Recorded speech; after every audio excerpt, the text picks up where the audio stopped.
Ellie Whitman tenía solo 8 años, pero llevaba mucho tiempo acostumbrado a hacer cosas de adultos. Esa mañana en las afueras de Pine Hollow, Michigan, caminaba entre las agujas de pino húmedas y frías. Buscaba piñas secas para llevarle a su madre, Brooke Whitman. Brooke era una mujer de 30 años que luchaba por criar a su hijo.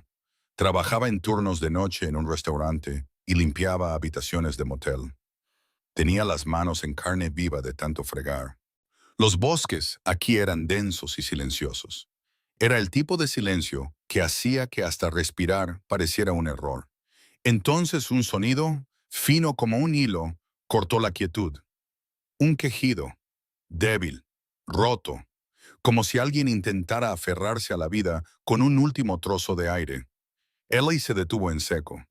Debería haber vuelto. Debería haber fingido que no había oído nada, como hace la gente cuando teme los problemas. Pero sus pies se alejaron de la seguridad, siguiendo aquel sonido débil. Se adentró más, hasta que los árboles se abrieron en un pequeño claro. Y allí Ellie vio algo que cambiaría su vida. Un hombre tan grande como una roca estaba atado a un poste de madera. Tenía cuerdas y cadenas de hierro. Un abrigo negro manchado de barro y sangre seca. Un rostro hinchado por los golpes. Los labios partidos. La respiración pesada. No había un grito claro de auxilio. Solo la mirada perdida y vacía de alguien arrastrado desde el infierno. Alguien que todavía colgaba entre la vida y la muerte. Billy. Ellie nunca lo había visto antes, pero entendió una cosa de inmediato. Esto no era un accidente, esto era una ejecución, y alguien volvería para terminar lo que había empezado. El hombre intentó abrir la boca, y el sonido que salió fue como papel rasgado. No llames a la policía. Esa advertencia debería haber hecho que Ellie corriera a casa a cerrar la puerta. Pero el niño hizo lo contrario. Se dio la vuelta y corrió por el bosque, no para esconderse, sino para encontrar a su madre. Pues porque si se marchaba, ese hombre moriría solo, y Ellie Whitman no iba a aceptar eso. Cuando Brooke abrió la puerta y escuchó a su hijo balbucear sobre un hombre moribundo en el bosque, solo tuvo tiempo de notar una cosa en los ojos de su hijo. No era pánico, ni confusión, sino algo que se había vuelto duro como el acero. Determinación. Brooke comprendió al instante, en el momento en que salió de la casa con Eli, que no solo iba a salvar a un extraño. Estaba entrando directamente en un mundo que nunca debió tocar. Un mundo que se aferraría a madre e hijo como la oscuridad, y no lo soltaría hasta que alguien pagara el precio. Si quieres saber qué harán un niño de 8 años y una madre soltera cuando el bajo mundo comience a cazarlos, dale a me gusta para mostrar tu apoyo. Recuerda compartir esta historia con alguien a quien le vendría bien un poco más de fe en la bondad. Y no olvides suscribirte al canal para no perderte la siguiente parte. Brooke no preguntó nada más, no discutió más. Simplemente tomó el gastado botiquín de primeros auxilios del cajón de la cocina. Metió un viejo rollo de gasa y una botella casi vacía de agua oxigenada. También tomó la pequeña linterna que siempre usaba para limpiar las habitaciones del motel en el turno de noche. Luego sacó a Ellie de la casa. Sentía que cualquier retraso le daría tiempo a ese mundo oscuro para apretarles la garganta. La mañana era sombría. El borde de Pine Hollow todavía conservaba su frío. El viento se deslizaba entre los pinos y le dejaba la cara entumecida y ardiente. Los viejos zapatos de Ellie susurraban sobre la alfombra húmeda de agujas como papel arrugado. «Agárrame la mano». «¿Me oyes?», dijo Brooke. Su voz no era alta, pero sí dura. Sus dedos se cerraron alrededor de la pequeña mano de su hijo con tanta fuerza que Ellie hizo una mueca.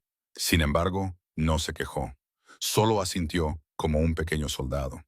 El estrecho sendero hacia el bosque parecía sacarlos de la vida ordinaria. Y cuanto más se adentraban, más se desvanecía el tráfico del pueblo, hasta que solo quedaba el canto ocasional de un pájaro y la respiración rápida y agitada de Brooke. Mientras caminaba, se obligó a pensar de la manera más práctica posible.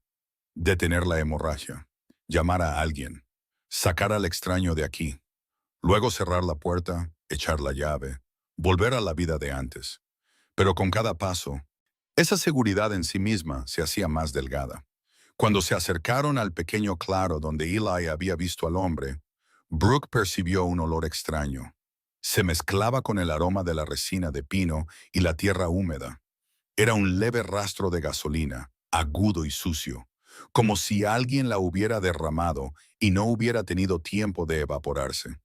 Se detuvo en seco, apretó a Ellie contra ella, sus ojos recorriendo el suelo. Y allí, la señal hablaba más fuerte que cualquier palabra. Huellas de neumáticos frescas y lodosas se hundían profundamente en las agujas.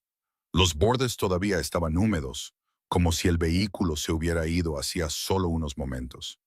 A su lado corría una larga marca de arrastre, enredada y pesada. Raspaba la hojarasca de pino y revelaba la tierra negra debajo. Era como el rastro de un cuerpo arrastrado, dejado caer y luego tirado de nuevo con una impaciencia brutal. Brooke tragó saliva, con el estómago encogido. Se dijo a sí misma que no entrara en pánico. El pánico la mataría, y de todos modos siguió adelante. Más despacio ahora, más firme, como alguien caminando sobre hielo fino. El hombre seguía allí, colgando pesadamente de la cuerda y la cadena. Tenía la cabeza caída, los labios partidos. Su pecho se elevaba tan débilmente que Brooke tuvo que mirar fijamente para asegurarse de que no era su último aliento. Eli tiró de su mano y señaló una sección de cuerdas cerca de la base del poste de madera. Brooke se agachó, con el corazón martilleando. Vio que no se había roto por la lucha. Había sido cortada limpiamente. Las fibras estaban deshilachadas a lo largo de una línea decisiva, como si una cuchilla hubiera pasado por allí. Y justo al lado había una huella de mano embarrada, como si alguien se hubiera arrodillado allí, buscando algo en el cinturón o en el bolsillo del abrigo del cautivo antes de irse. Alguien lo registró, susurró Brooke, sin saber si le hablaba a Eli o a sí misma. Y de repente comprendió algo que le heló la sangre. Este hombre no solo había sido abandonado, había sido casado. Se arrodilló a su lado y abrió el botiquín de primeros auxilios. Sus manos temblaban, pero seguían haciendo lo que el hábito le había enseñado después de demasiados años de pobreza y crisis. Limpió la sangre seca de su sien, revisó la herida de su labio, encontró lo que todavía sangraba para poder presionar una gasa. El hombre se movió. Sus ojos se abrieron en una rendija opaca y luego volvieron a cerrarse. Pero su boca todavía luchaba por pronunciar palabras como un susurro seco y áspero. «No llames a la policía». Ante eso, Brooke sintió un escalofrío en la espalda, porque una persona inocente en peligro suele pedir ayuda. Y alguien que está siendo cazado, pero que aún teme a la policía, significa que los cazadores podrían estar del mismo lado que la ley. «No voy a llamar a nadie, solo te estoy salvando», respondió Brooke rápidamente, sin saber si él podía oírla. Pero lo dijo para no derrumbarse. Soltó el vendaje y le envolvió la muñeca donde la cadena se había clavado profundamente. Luego miró a su alrededor buscando una forma de sacarlo de allí. Y ese fue el momento en que apareció la luz. No la suave luz del amanecer, sino una franja de faros blancos y fríos. Cortaban los árboles como una cuchilla que se adentra en la oscuridad. Brooke se quedó rígida. Todos los sonidos del bosque parecieron detenerse. Solo quedó el zumbido bajo y constante de un motor en algún lugar más allá. Luego, el leve crujido de neumáticos sobre la grava a lo largo del camino exterior. Eli sintió que el agarre de su madre se apretaba. La miró con los ojos muy abiertos, que no lloraban pero contenían 100 preguntas. Y Brooke supo de inmediato que no tenían tiempo para hacer las cosas bien. No tenían tiempo para esperar a nadie. Traer a nadie porque alguien ya venía. Miró al hombre moribundo, miró las huellas de los neumáticos aún húmedas, miró la cuerda que había sido cortada, miró los faros que volvían a barrer como si revisaran su objetivo. Y en un instante, Brooke tuvo que elegir. Elegir entre el instinto de una madre de agarrar a su hijo y correr, y la parte de su conciencia que Ellie acababa de despertar al volver a por ella. «Ellie, mírame», dijo en voz baja, tan aguda como una orden. «Si te digo que corras, corres directo a la carretera principal. No mires atrás, ¿entiendes?» Ellie tragó saliva y asintió. Su garganta era pequeña, pero aún así produjo un sí, mamá, que sonó como un juramento. Brooke respiró hondo una vez, luego se agachó y deslizó su hombro bajo el brazo inerte del hombre. Intentó levantarlo para alejarlo del poste, aunque sentía que su espalda podría romperse, porque si corría, él moriría. Y si se quedaba, los tres morirían.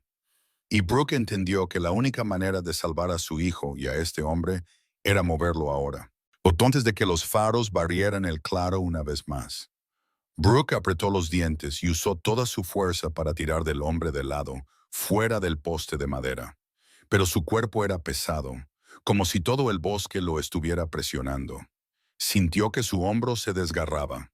Su aliento se le devolvió a la garganta en una oleada ardiente, y cada vez que lograba levantarlo, aunque fuera una pulgada, la cuerda se tensaba con un crujido agudo. Oro como si quisiera mantenerlo allí y dejarlo morir donde colgaba. Eli estaba a su lado, con ambas manos temblando alrededor de la linterna. La apuntaba hacia donde ella le había indicado. El haz de luz se tambaleaba sobre la hojarasca y los troncos de los árboles. Hacía que todo pareciera moverse, aunque el viento no era más fuerte que antes. «Manténla baja. No la muevas de un lado a otro», susurró Brooke. Su voz apenas sonaba como la suya. Sonaba como la voz de alguien que intenta sobrevivir a los minutos más importantes de su vida. Sacó el pequeño cuchillo del bordiquín de primeros auxilios. La hoja estaba más desafilada de lo que quería, pero lo suficientemente afilada para cortar la cuerda que cruzaba el pecho del hombre. Las fibras se rompían, raspándole los dedos con un escozor frío, y el leve olor a gasolina pareció espesarse mientras se inclinaba, como si alguien acabara de pasar y hubiera dejado su marca en el aire. El hombre se crispó, un aliento húmedo y áspero salió de él. Sus ojos se abrieron en una estrecha rendija, y dentro de ellos había un extraño destello de conciencia que no coincidía con su cuerpo colapsado, como un animal herido que todavía sabe dónde está la salida. Brooke le tocó la muñeca para apoyarse y sintió que se le erizaba la piel. La cadena se había clavado profundamente en un anillo de moretones morados. La piel estaba rota en el borde, como si la hubieran tirado una y otra vez. Hoy en el interior de su muñeca había un corte fino y recto, no del tipo que se hace por el roce, sino una marca de cuchillo. El tipo de corte destinado a recordarle a alguien que podían ir más profundo cuando quisieran. Brooke comprendió de inmediato que esto no era el golpe de un hombre enojado. Esto era un interrogatorio, una advertencia escrita en la carne, y la idea le provocó náuseas en la garganta. Pero no se permitió detenerse. Movió la hoja hacia la cuerda de su cintura.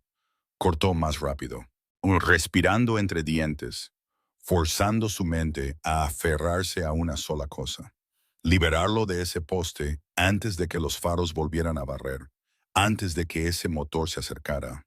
De repente, Ely le agarró la manga. Tenía los ojos muy abiertos, como si hubiera oído algo, y Brooke también lo oyó al instante, tan claro que se le erizó todo el vello del cuello. Neumáticos crujiendo sobre la grava a lo largo del camino exterior.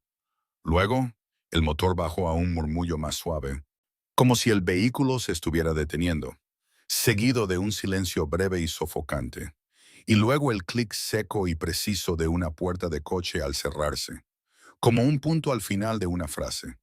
Brooke contuvo la respiración de inmediato e hizo una seña a Ely para que guardara silencio. Ambos se quedaron congelados durante segundos. Sus corazones latían con fuerza, como si quisieran salirse del pecho. El sonido era tan fuerte que Brooke temió que alguien más pudiera oírlo. El hombre pareció sentir el peligro también. Su cuerpo se tensó por un momento, luego se desplomó de nuevo por el agotamiento. Pero sus labios aún forzaron un susurro roto como una maldición. «No llames». Brooke no respondió. Solo se inclinó cerca del oído de Eli y habló sin sonido, pero lo suficientemente aguda como para cortar.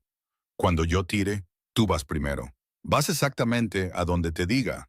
No lloras, no gritas. ¿Entiendes?» Eli tragó saliva con tanta fuerza que su garganta se movió. Luego asintió. Su pequeña mano apretaba la linterna como si fuera la única arma que tenía. Brooke se volvió hacia la última cuerda, clavó la hoja, cortó con fuerza. Hebra tras hebra se rompía, y justo entonces los faros volvieron a barrer entre los árboles. No les dieron directamente, pero fue suficiente para alargar las sombras como garras. Brooke tiró bruscamente y liberó al hombre del poste. Él se desplomó contra su hombro y casi la derriba, pero Brooke aguantó. Le pasó el brazo por encima del hombro, usó su cuerpo como apoyo y lo arrastró hacia atrás. Se metieron entre unos helechos espesos, detrás de un árbol caído que yacía cruzado como un muro natural. Ellie la siguió apresuradamente con pasos pequeños y rápidos. La linterna ahora apuntaba solo al suelo, lo justo para ver dónde pisaban sin lanzar luz lejos, y cada paso parecía aplastar un miedo que crujía bajo sus pies. En el momento en que sacaron al hombre por completo del claro, Brooke lo obligó a bajar detrás del tronco caído, y en un puro reflejo le tapó la boca a Ellie porque oyó pasos. No apresurados, no tropezando, sino firmes, seguros, como alguien que ya sabe exactamente a dónde va. Una sombra apareció en el borde del claro, alta, de hombros anchos, con una gorra o una capucha. Su rostro estaba oculto, solo se veía la facilidad de su paso, terriblemente pausado, como si este terreno le perteneciera. Se detuvo y miró el poste desnudo y las cuerdas que habían sido cortadas. Estuvo en silencio tanto tiempo que Brooke pensó que podría desmayarse por no respirar. Luego se agachó y tocó la marca de arrastre en la tierra. Levantó una hebra deshilachada de cuerda entre dos dedos. La sostuvo a la tenue luz como si la estuviera inspeccionando. Y Brooke comprendió que no había vuelto solo para ver si la víctima estaba muerta. Había vuelto para comprobar si había interferencias, para rastrear, o para terminar un trabajo inacabado a su manera. En ese instante, Brooke vio la diferencia entre una pelea y una cacería, entre la violencia que explota y una sentencia que ha sido decidida de antemano. Y supo una cosa con un hielo deslizándose por su corazón. Ese hombre debía morir aquí, según el plan de alguien. Y ella y Ellie acababan de entrar en la historia como errores que el cazador no permitiría que existieran por mucho tiempo. Brooke mantuvo la mano sobre la boca de Eli hasta que la figura sombría desapareció del claro, y el sonido de los pasos se desvaneció hacia el sendero. Solo entonces se permitió una breve respiración, como alguien que sale a la superficie del agua, pero no dejó que el alivio se instalara, porque sabía que si él volvía una vez más, o notaba las pequeñas huellas que Eli había dejado en las hojas húmedas, todo terminaría allí mismo. Se inclinó cerca del oído de su hijo y susurró, como si estuviera reprimiendo su propio miedo. Ahora haz exactamente lo que te dije. Tú vas primero. No mires atrás. ¿Me oyes? Luego deslizó su hombro bajo el brazo del hombre y lo arrastró centímetro a centímetro. A lo largo del tronco caído y a través de los helechos, cada centímetro era una batalla. Su camisa estaba manchada de barro y savia de pino, sus manos raspadas en carne viva contra la corteza. El cuerpo del hombre se hundía como un pesado saco de arena. Brooke no lo soltó, porque en su mente todavía podía ver a esa figura examinando la cuerda, como si estuviera revisando una propiedad extraviada. Salieron de la línea de árboles, cruzaron una zanja de drenaje poco profunda, y solo cuando vio la carretera del condado a lo lejos, Brooke sintió que sus piernas todavía le pertenecían, que no se habían roto bajo el peso. No llamó al 911. No porque no supiera que era lo correcto, sino porque había visto lo frío que podía ser el sistema con gente como ella. Una madre soltera viviendo al límite. Un informe equivocado era suficiente para convertirla en un riesgo. Suficiente para que alguien llamara a su puerta y se llevara a su hijo. Y había otra razón que le secaba la garganta. El hombre había suplicado, no llames a la policía, con la voz de alguien que sabía exactamente quién aparecería, que sabía exactamente qué trampa se cerraría. Brooke eligió romper la regla para hacer lo correcto por su hijo. Arrastró al hombre hasta el borde de la carretera, esperó un hueco en el tráfico. Luego lo metió en su viejo coche, el que llamaba el viejo caballo, porque jadeaba como si fuera a pararse cada vez que el aire se enfriaba. Ellie se subió al asiento trasero, pálido, agarrando su gastado oso de peluche. Sus ojos estaban fijos en la ventanilla trasera, como si esperara que esa sombra surgiera de nuevo de los árboles. Mientras, Miss Brooke arrancó el motor y avanzó lentamente, manteniendo los faros bajos. Tomó calles secundarias con menos casas, como si se estuviera escondiendo de su propio pueblo. El hombre yacía desplomado en el asiento del pasajero, con la cabeza gacha. Su respiración era pesada e irregular. Su cuerpo se sacudía de vez en cuando, mientras el dolor lo arrastraba a la superficie y lo dejaba caer de nuevo. Brooke miró la mancha oscura que se extendía por su abrigo negro. Bueno, y sintió que el tiempo se le escapaba más rápido de lo que podía controlar. El motel donde trabajaba estaba en las afueras del pueblo. Su viejo letrero parpadeaba medio encendido, medio muerto. Era el tipo de brillo barato que hacía creer a los viajeros que solo se quedarían una noche y lo olvidarían. Pero para Brooke era el único lugar que conocía de memoria. Cada rincón ciego, cada cámara, cada salida, condujo por la parte de atrás, donde un muro bajo de hormigón protegía el aparcamiento de la carretera principal. Aparcó cerca de la puerta de servicio, en el punto ciego de una cámara que había reportado como rota hacía meses. Y el dueño nunca la arregló. Ellie abre la puerta del almacén y coge la manta vieja del armario. «Rápido», ordenó Brooke con una voz que temblaba pero no vacilaba. Y Ellie obedeció al instante, saltando y corriendo como un niño, intentando madurar en un día que no tenía espacio para la infancia. Brooke abrió la puerta del pasajero y sacó al hombre. Su espalda gritaba, pero se obligó a sostenerlo. Con el brazo de él sobre su hombro, paso a paso, lo arrastró hasta la última habitación vacía. La usaba para el exceso de lavandería. El olor a lejía y toallas húmedas era tan fuerte que la hizo toser.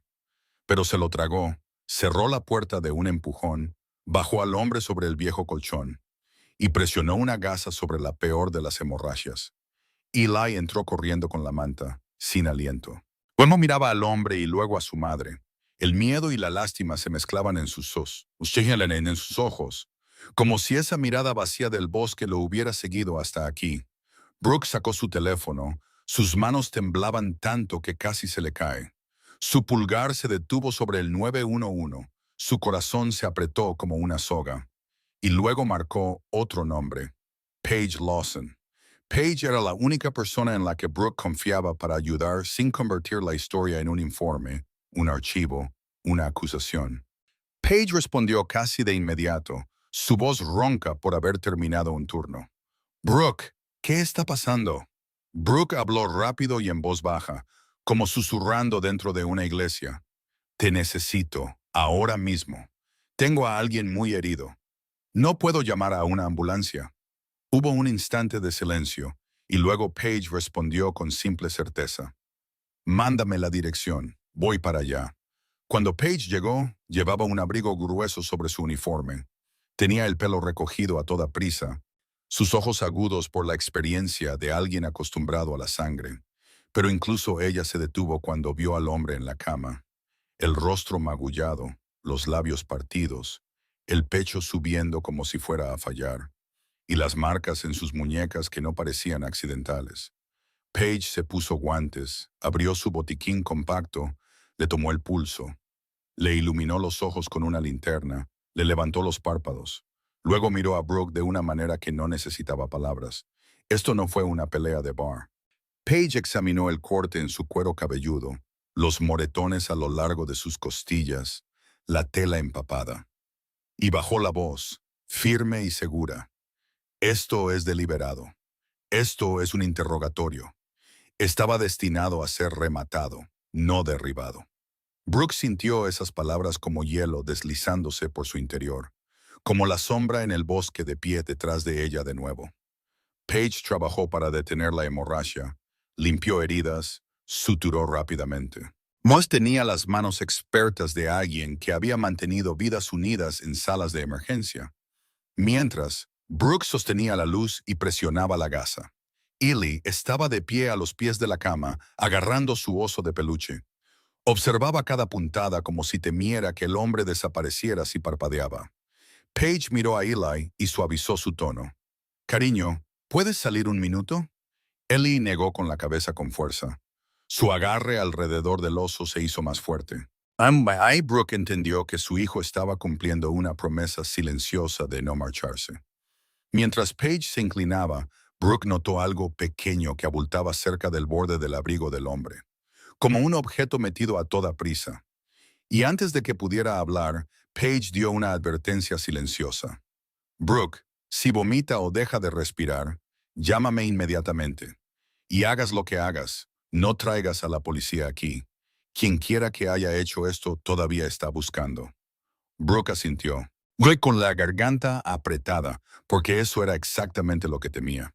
Y en ese momento, mientras Brooke se giraba para coger más toallas, Eli recogió en silencio el pequeño objeto envuelto en plástico. Su madre lo había sacado del abrigo del hombre y lo había puesto sobre la mesa. Lo miró como si fuera un insecto peligroso. Luego miró a su madre ocupada en el fregadero, a Paige cosiendo, y con el instinto de un niño que entendía que alguien había estado buscando esto, Lee deslizó el objeto en la costura de la espalda de su oso de peluche. Sus dedos eran torpes pero decididos. Luego abrazó al oso contra su pecho como si guardara un secreto más pesado que sus 8 años. Paige acababa de atar el último nudo cuando una vibración profunda y sorda pulsó en la habitación. Era como un latido ajeno. No venía del teléfono de Brooke ni del de Paige, sino del propio hombre acostado en la cama. Corta, aguda, repitiéndose en un patrón que Brooke nunca había oído en ningún dispositivo. Como una llamada codificada destinada a que solo una persona la entendiera. Brooke se quedó helada. Sus ojos se clavaron en el abrigo negro colgado en el respaldo de la silla. Allí, un pequeño dispositivo se iluminó y se apagó de nuevo. Su brillo frío era como el ojo de un pez. Paige echó un vistazo y su rostro cambió al instante. Ya no era la calma concentrada de una enfermera, sino la alerta de alguien que sabía que lo que acababa de vibrar no era un recordatorio de medicación. Brooke, no lo toques, dijo Paige en voz baja, pero ya era demasiado tarde. El hombre se movió, su pecho se levantó como si alguien lo hubiera sacado del fondo de un barranco. Sus ojos se abrieron, y esta vez no estaban completamente vidriosos. Había un aterrador filo de conciencia en ellos, como si hubiera oído una alarma que solo él podía reconocer. El dispositivo vibró de nuevo. Luego sonó un suave timbre. No era fuerte, pero fue suficiente para ponerle la piel de gallina a Brooke. El hombre intentó levantar la mano. La muñeca magullada temblaba. Sus dedos buscaban como si tantearan el camino a casa. Y carraspeó una palabra rota que sonó como una orden. Dámelo. Paige dudó un solo instante, luego cogió el dispositivo y se lo acercó al oído para que él no tuviera que moverse. Pero en el instante en que Paige lo tocó, otro sonido se elevó en el pasillo. Pasos pesados. Muy firmes. No el tambaleo de un huésped de motel borracho, sino el peso de alguien que se mueve con un propósito. Brooke sintió que la sangre de su cuerpo se helaba, porque sabía que los cazadores de esta noche no eran solo uno, y no podía decir quién había venido a rescatar y quién había venido a matar. Tiró de Eli hacia atrás y lo metió en la esquina cerca del armario. Los ojos de Eli estaban muy abiertos. Su rostro se había puesto blanco. Sin embargo, no lloró. Solo abrazó su oso de peluche con fuerza, como un escudo. Paige le lanzó una mirada a Brooke, con los labios apretados. Una mano todavía sostenía el dispositivo junto al oído del hombre, y Brooke se movió delante de su hijo por instinto, con los hombros tensos, como si su delgado cuerpo pudiera convertirse en un muro. El golpe en la puerta no fue frenético, solo 3 toques uniformes y fríos, y luego la voz baja de un hombre se oyó a través de ella. Abran. Brooke no respondió. Él retrocedió un paso y agarró el mango de la fregona que estaba apoyado en la pared, como si fuera un arma. Y en su mente vio la figura en el borde del bosque, tocando la cuerda cortada. Se sintió de pie en el punto exacto donde todos los errores se borran. Paige dejó el dispositivo sobre la mesa, miró al hombre herido, luego a Brooke. Su susurro estaba teñido de urgencia. Si esta es su gente, entrarán de todos modos. Pero si no lo son, entonces... Paige no terminó. Justo porque la cerradura hizo un suave clic. Alguien afuera la estaba probando con una llave. El pánico de Brooke se disparó con tanta fuerza que pensó que su corazón podría estallar. Pero apretó los dientes y se lanzó hacia adelante para echar el cerrojo. Y en ese mismo momento, la puerta se golpeó con un fuerte empujón. No se rompió, pero tembló como si pudiera hacerlo. Brooke levantó el mango de la fregona. Su voz era áspera. «Salgan de aquí. Voy a llamar a la policía». La amenaza sonó débil incluso para sus propios oídos, porque todavía no había llamado a nadie. La puerta se abrió de golpe y un hombre alto entró como una forma oscura. Cortó la tenue luz de la habitación por la mitad. Llevaba un abrigo oscuro con el cuello levantado. Su mirada barrió tan rápido como una cuchilla, y justo detrás de él había otros dos, ligeramente angulados. Sus manos flotaban cerca de sus cinturones, como hombres acostumbrados a buscar algo que no debería sacarse delante de gente inocente. Brooke se puso completamente delante de Eli de inmediato. El mango de la fregona temblaba en su mano, pero seguía apuntando directamente. Y en ese momento vio los ojos del hombre que había entrado. No había embriaguez, no había confusión, solo la fría firmeza de la disciplina. «Dije que se vayan», repitió Brooke, esta vez casi gritando. Paige también se levantó, una mano levantada como para protegerse. Pero el hombre no miró a Brooke por mucho tiempo. Miró directamente a la cama, al hombre herido, y su voz bajó, no suplicando sino confirmando. «Jefe». La palabra cayó como una piedra, haciendo que la habitación se sintiera más pesada. El hombre en la cama inspiró. Su aliento siseaba. Luego forzó la cabeza hacia arriba. Sus ojos se clavaron en la silueta junto a la puerta. Y por primera vez, Brooke oyó algo en su voz que no era dolor, sino poder reprimido bajo la sangre. «Klein». El hombre de la puerta no reaccionó como alguien que oye su nombre. Reaccionó como un soldado que recibe una orden. Dio un paso adelante, luego se detuvo al ver a Brooke en el camino.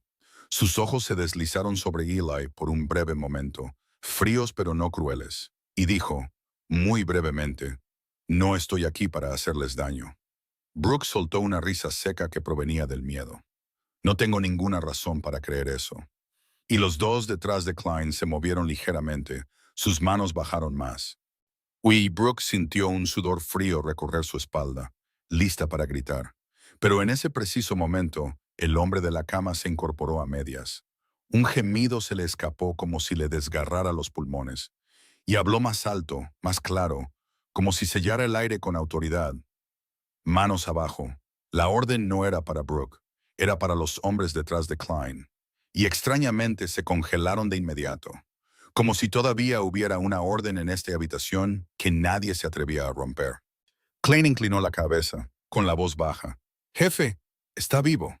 El hombre respiró con dificultad, luego miró a Brooke.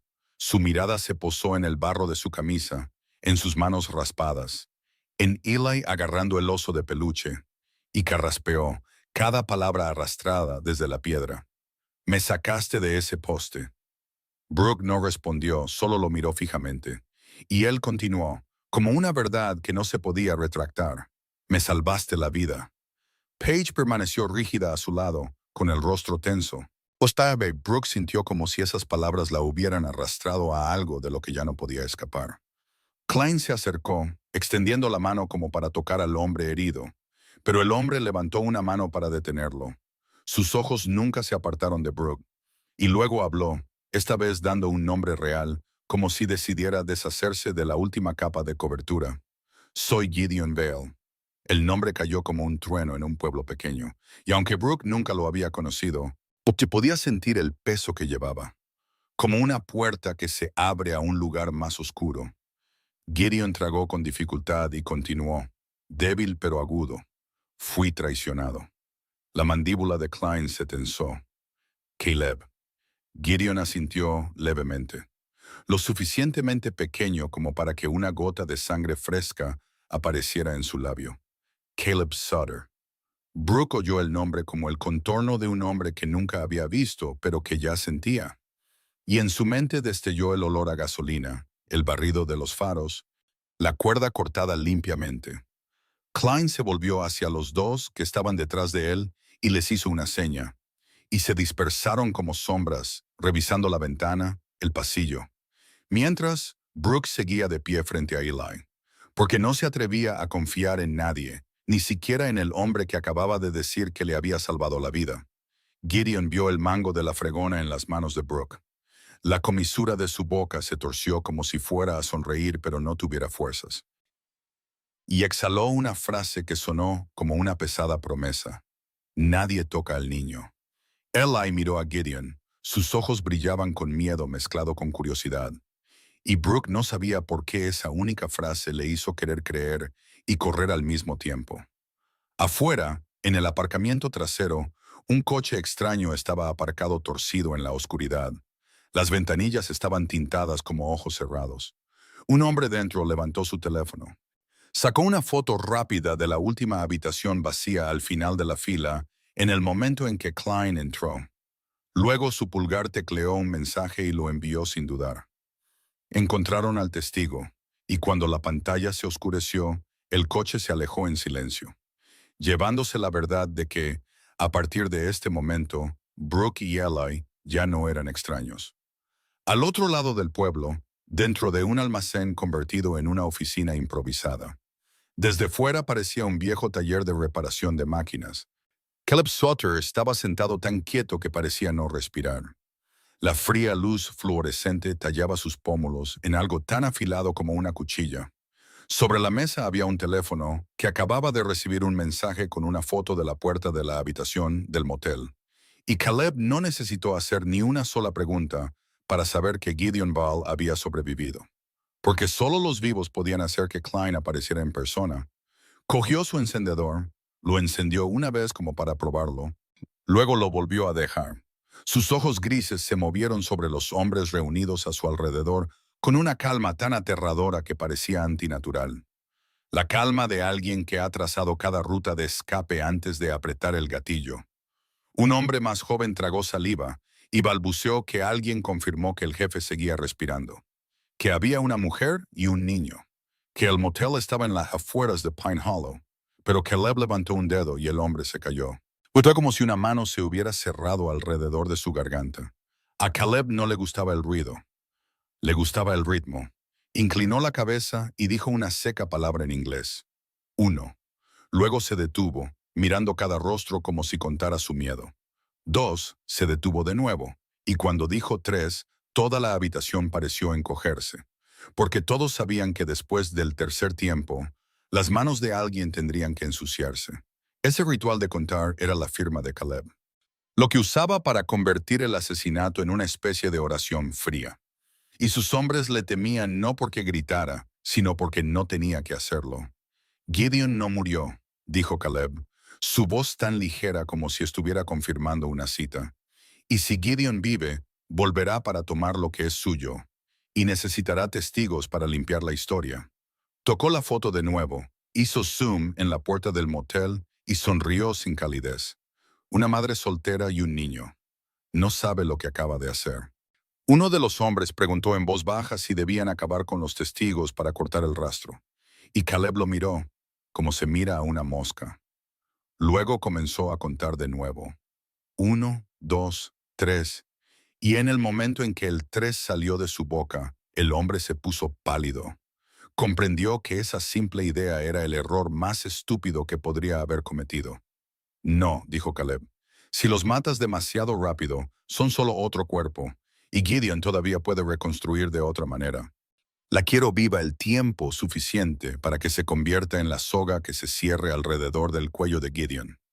Hizo rodar el encendedor entre sus dedos, la llama reflejándose en sus ojos como dos carbones. Ella será una criminal, una secuestradora, alguien que esconde a un hombre, alguien que tiene contrabando. Y una vez que esté escrito en un archivo, si Gideon interviene para salvarla, solo estará salvando a alguien a quien la ley ya le ha puesto nombre. Warchi será arrastrado al barro exactamente como yo quiero. Caleb se inclinó hacia adelante, su voz lenta, como un plan que había memorizado hace años. Dirigirían la historia hacia la violencia, las drogas, las organizaciones. Harían que todo el pueblo viera a Brooke como la fuente del peligro. Y, sobre todo, usarían a alguien en quien la ley confiaba para sellarlo todo como verdad. El sheriff Frank Hargrove, dijo Caleb, como si estuviera nombrando una herramienta. Él hará su parte. Los hombres se miraron entre sí, sabiendo que el sheriff era el poder en Pine Hollow. Pero Caleb no necesitaba persuadir a nadie, porque ya había pagado el precio. Hizo un gesto y una bolsa delgada fue colocada sobre la mesa. Dentro, un sobre grueso y un reloj caro. Y Caleb habló tan casualmente como si estuviera hablando del tiempo. A Frank le gustan las cosas que le ayudan a olvidar que solo es un guardián del orden en un pueblo pequeño. Se inclinó. Su voz bajó como si murmurara al oído de cada hombre cercano. Frank presentaría un informe sobre la violencia en el borde del bosque. Lo vincularía a la historia más fácil que la gente creía. Drogas. Abriría una investigación lo suficientemente amplia como para involucrar a todos. Y una vez que el nombre de Brooke apareciera, otras agencias seguirían su propio impulso, sin que Caleb tuviera que tocar nada. Caleb se levantó, se abotonó el abrigo, sus ojos recorriendo una lista de riesgos potenciales, y se detuvo en otro nombre, Paige Lawson. Una enfermera, dijo, y luego volvió a contar. 1, 2, 3, como si el destino de Paige se hubiera fijado en el momento en que pronunció su nombre. Ella vio las heridas. Sabe que esto no es un accidente, y podría hablar si el miedo la hace quebrarse. Caleb les ordenó que vigilaran a Paige desde el hospital, no para matarla todavía, sino para hacerle sentir ojos sobre ella, para hacerla dudar cada vez que considerara abrir la boca, para ahogar la verdad en su propia garganta antes de que se convirtiera en palabras. Al mismo tiempo, de vuelta en el motel, Gideon todavía estaba débil, pero su mirada se había agudizado de nuevo. Klein dijo que tenían que mover al jefe inmediatamente antes de que los cazadores regresaran. Pero Brooke no podía asimilar toda la frase, porque en su cabeza solo había una realidad simple y despiadada. Un nombre acababa de ser pronunciado en su habitación, y ese nombre estaba atrayendo una tormenta directamente hacia ella y su hijo.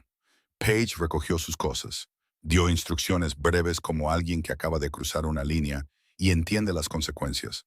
Luego se fue por la parte de atrás.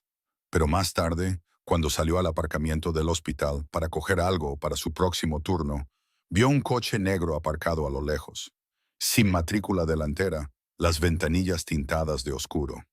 Y cuando cambió de dirección, el coche también cambió. Sin prisas, sin agobiar, solo lo suficientemente cerca para recordarle que la estaban siguiendo. Brooke empezó a ver lo mismo esa tarde. Cuando llevó a Eli a casa para coger algunas cosas necesarias y volvió al motel, un vehículo extraño seguía apareciendo en el borde de su retrovisor. Mantenía la distancia como un cazador lo suficientemente paciente como para no asustar a la presa y que huyera en la dirección equivocada. Pues a veces desaparecía tras una curva y luego regresaba en la siguiente recta, como si supiera a dónde iba antes que ella. Ellie estaba sentado atrás, sosteniendo su oso de peluche, diciendo poco. Pero esos ojos de niño miraban a través del cristal como si pudiera ver la forma oscura que se aferraba a ellos. Y Brooke se sintió forzada a entrar en un túnel con oscuridad en ambos extremos. Un extremo era la ley que podía llevarse a su hijo con una sola acusación. El otro era un submundo que podía borrarla, porque había salvado al hombre equivocado. Y en medio estaba el susurro frío de un hombre llamado Caleb, un hombre que aún no había mostrado su rostro, pero que ya había empezado a contar. A la mañana siguiente, Pine Hollow se despertó con una extraña sensación en el aire, del tipo que se tiene antes de una tormenta. No porque se acercaran nubes, sino porque había coches patrulla aparcados en la entrada del bosque. Una cinta amarilla estaba tensa como una declaración de que el lugar ahora pertenecía a la historia de la ley. Ya no eran los bosques donde los niños recogían piñas. El sheriff Frank Hargrove estaba en la escena con un abrigo grueso, las manos en los bolsillos. Su voz se oía claramente mientras dirigía a sus ayudantes para establecer un perímetro, documentar, fotografiar. Y lo que era aterrador era la forma en que elegía sus palabras. No dijo que un hombre había sido agredido. No dijo que había una víctima. Dijo, un incidente de violencia con posible implicación de drogas. Como si deslizar esas dos palabras en el aire fuera suficiente para que los ojos del pueblo pasaran de la piedad al miedo. Frank les hizo peinar el claro, embolsar la cuerda cortada, medir las huellas de neumáticos embarradas. Señaló la marca de arrastre y le dijo a su segundo que escribiera, posible transporte de contrabando.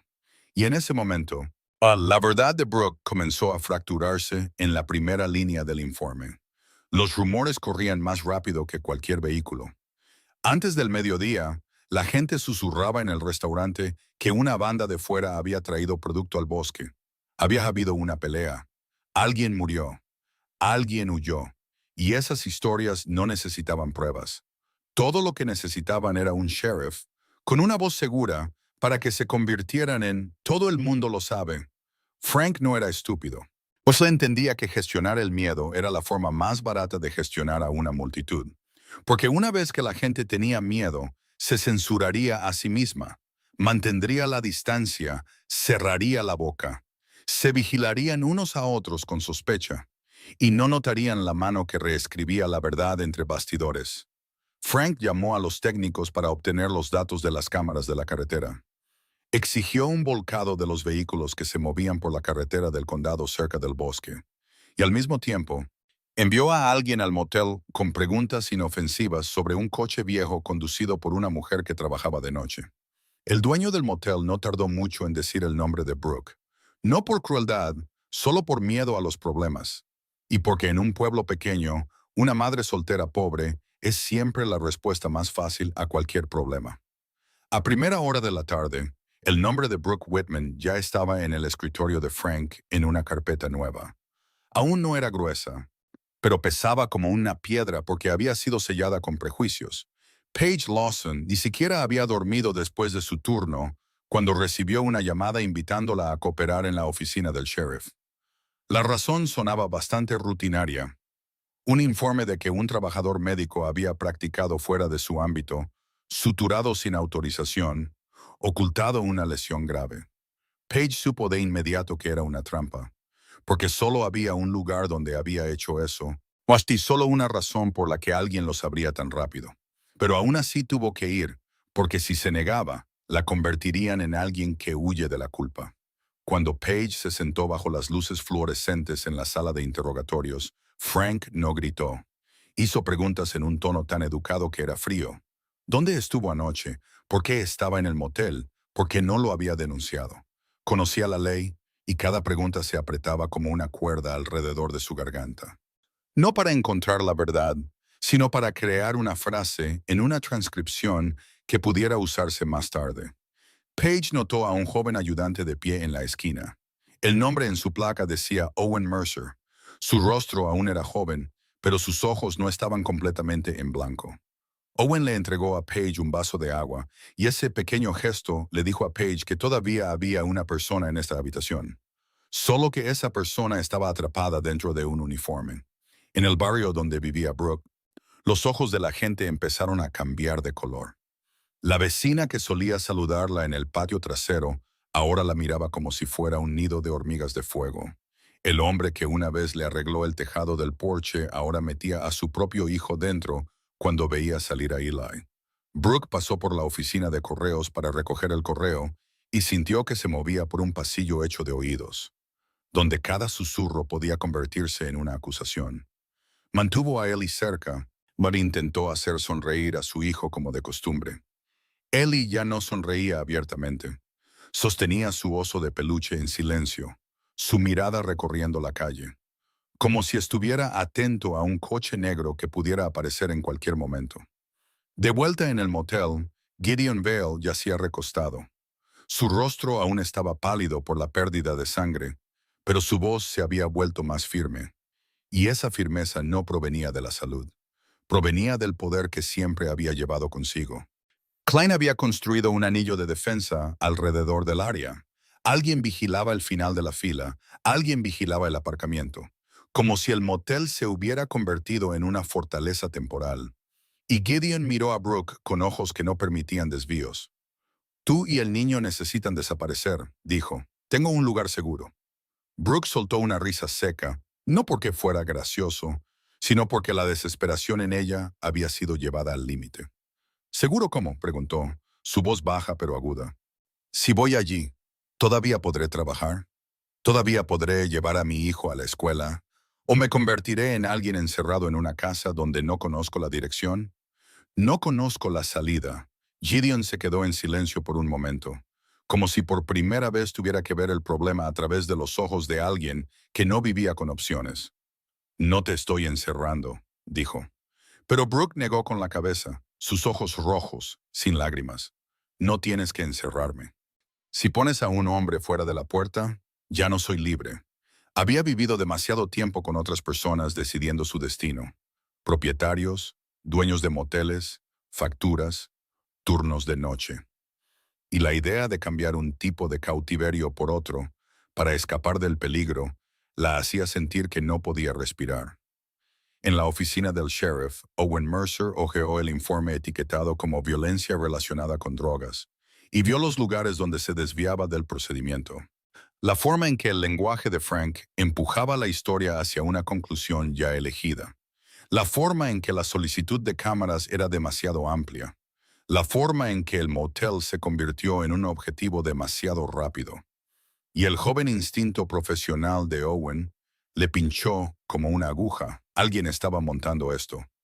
Pero Owen también sabía que era un ayudante nuevo. Una protesta en el lugar equivocado podría hacer que lo echaran del departamento. Le costaría el seguro, el trabajo, el futuro. Y ese miedo lo mantuvo en silencio, de la misma manera que todo el pueblo estaba en silencio bajo la voz del sheriff. Brooke miró a Gideon y pronunció su última frase como si echara un cerrojo. No voy a ir contigo a un lugar que no puedo controlar. Solo quiero que mi hijo esté a salvo y que mi vida no sea borrada del mapa. Y mientras lo decía, no sabía si estaba rechazando una jaula dorada o rechazando su única oportunidad de sobrevivir. Solo sabía que una mano invisible estaba escribiendo su nombre en un archivo, sellándolo como madre que pone en peligro a su hijo. Y cada segundo que dudaba era otro segundo que ese sello se hundía más.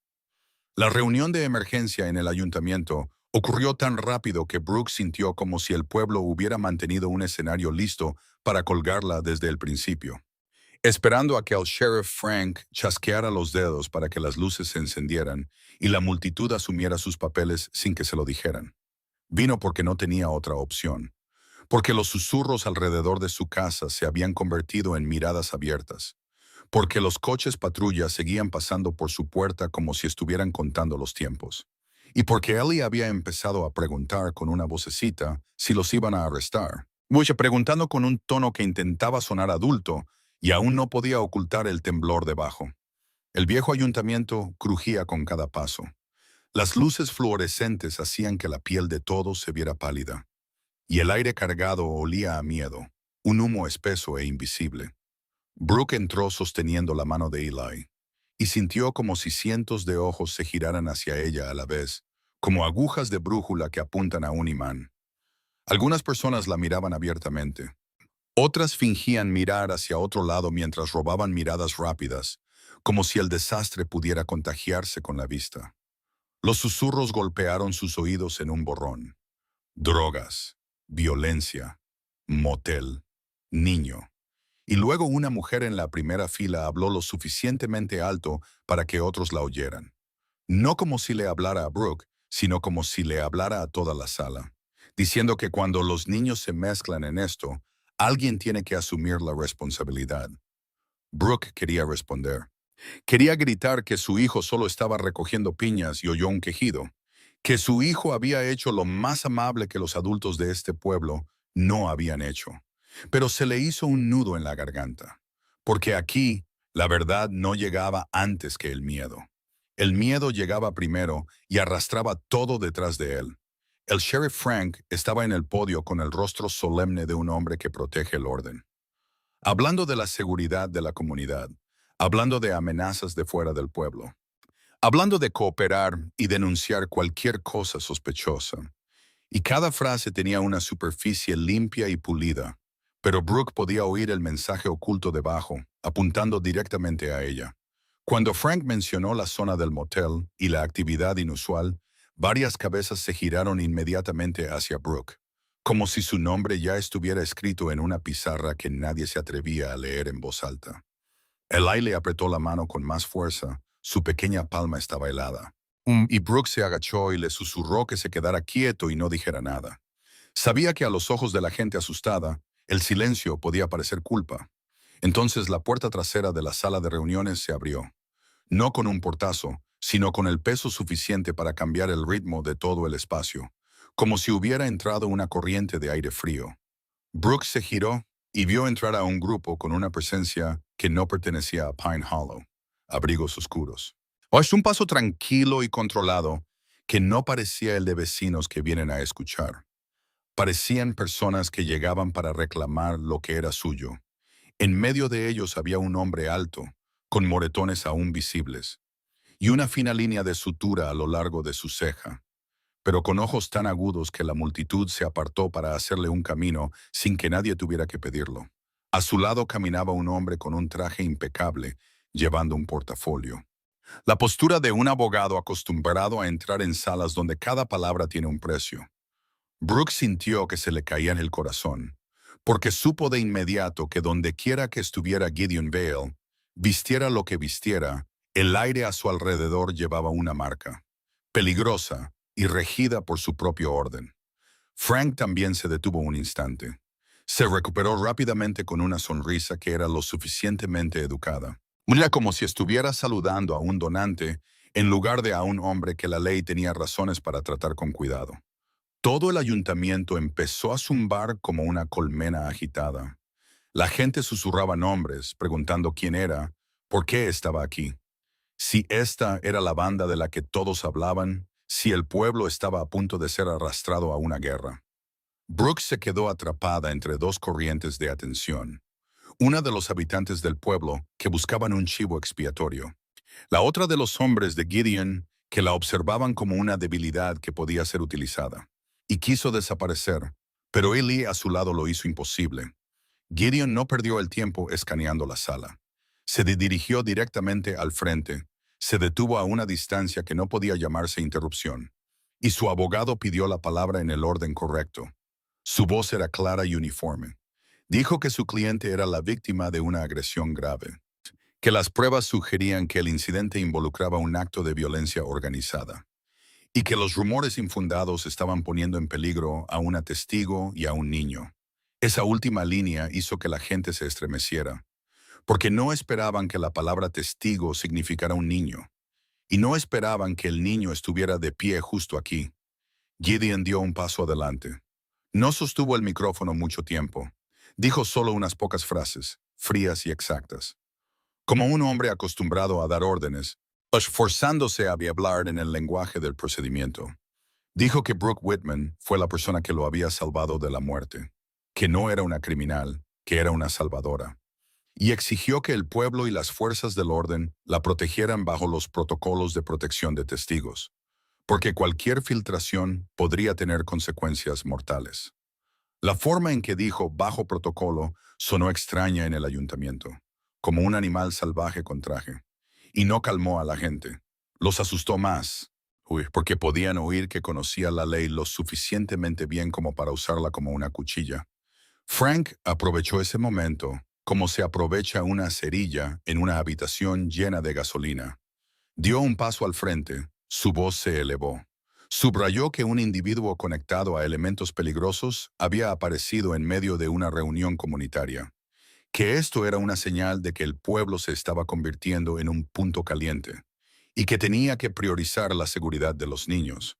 Nunca dijo abiertamente lo que era Gideon, pero sugirió lo suficiente para que la gente imaginara cosas peores.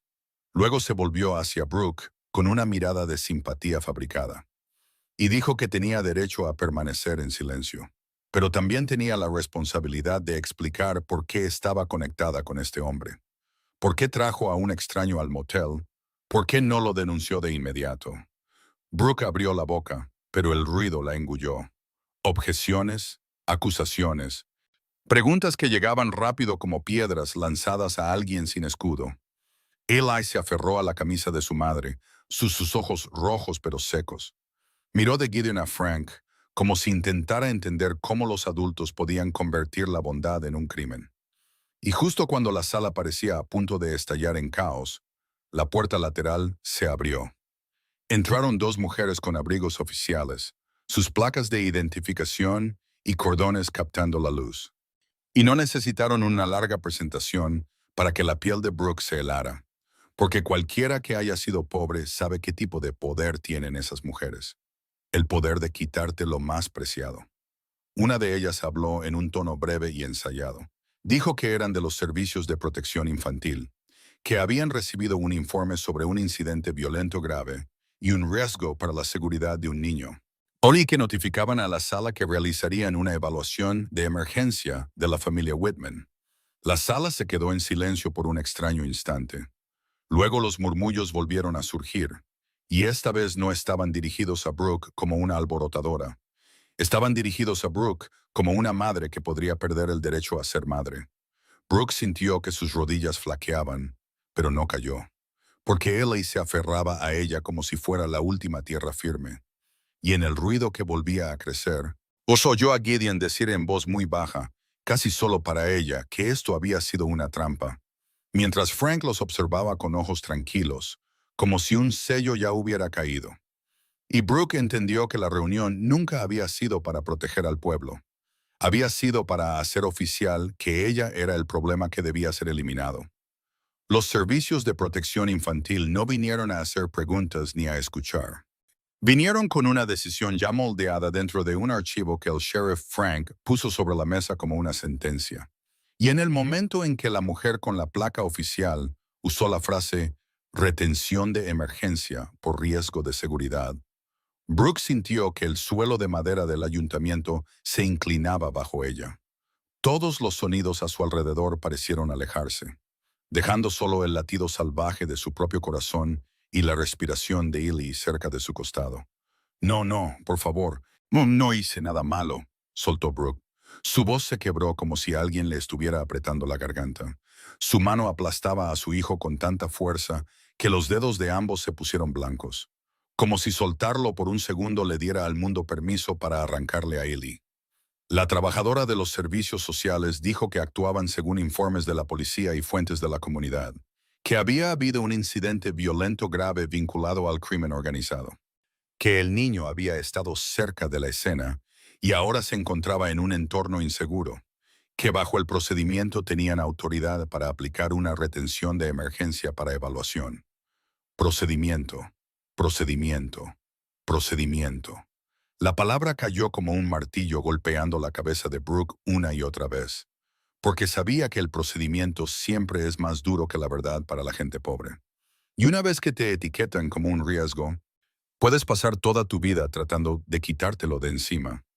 Frank estaba cerca, su rostro todavía tallado en una seriedad oficial, pero había una fría satisfacción en la comisura de su boca, como un hombre que acaba de mover la pieza correcta en el tablero. La gente del pueblo observaba a Brooke con una mezcla de piedad y cruel alivio, como si acabaran de darles un nombre para el desastre y se sintieran seguros porque se estaba manejando. Brooke buscó en la sala un rostro amable. Alguien que una vez la saludó fuera de la oficina de correos. Alguien que le preguntó cómo le iba a Eli en la escuela. Pero esos rostros se apartaron, la evitaron. Porque cuando un sistema empieza a tragarse a alguien, la multitud suele dar un paso atrás para no salpicarse. Soy su madre, dijo Brooke, su voz áspera. Yo lo cuido, yo lo crío, trabajo en turnos de noche para que pueda comer. No pueden llevarse a mi hijo por rumores. La mujer de los servicios sociales sostuvo la mirada de Brooke. No era cruel, no era suave, y dijo que Brooke tendría derecho a apelar más tarde, que necesitaban cooperación ahora mismo para evitar una escalada. Y otros dos miembros del personal se acercaron, creando un espacio tan pequeño pero tan definitivo. Convirtió a Brooke en una extraña para el niño que todavía sostenía. Eli miró a su madre, con los ojos hinchados y rojos, pero tratando de mantenerse firme como ella le había dicho en el bosque. Abrió la boca como si quisiera decir algo. Luego se lo tragó, porque los niños entienden por instinto que si lloran demasiado fuerte, los adultos los verán como más débiles. Brooke sintió que se le desgarraba la garganta mientras suplicaba. No el tipo de súplica bonita, sino la cruda que proviene de una madre que teme perder a su hijo más que morir. Dijo que se presentaría a todas las reuniones, proporcionaría todos los documentos, se haría todas las pruebas, firmaría cualquier cosa. Solo por favor, que no los separaran ahora mismo. Pero los servicios sociales no cambiaron de rumbo, y Frank tampoco le dio tiempo. Levantó la mano e hizo una seña al ayudante cercano para que mantuviera el orden. Y Brooke vio a Owen Mercer de pie allí, su rostro tenso como un hombre tirado en dos direcciones. Sus ojos se movían de Eli al archivo como si quisiera decir que lo sentía y no se atreviera. Gideon Vale estaba al frente, su alta figura como una sombra fría. Los moretones en su rostro lo hacían parecer aún más peligroso a los ojos de la gente del pueblo. Y Brooke vio su mano cerrarse en un puño, su mandíbula apretada, su mirada oscurecerse como la boca de un túnel que se abre. Klein y sus hombres avanzaron un paso, no para hablar, sino para actuar. Y Brooke comprendió de inmediato que el mundo que Gideon llevaba consigo tenía su propia forma de resolver problemas. Rápida, limpia, final. Del tipo en que una orden haría desaparecer a Frank de sus vidas. Brooke se giró bruscamente hacia Gideon.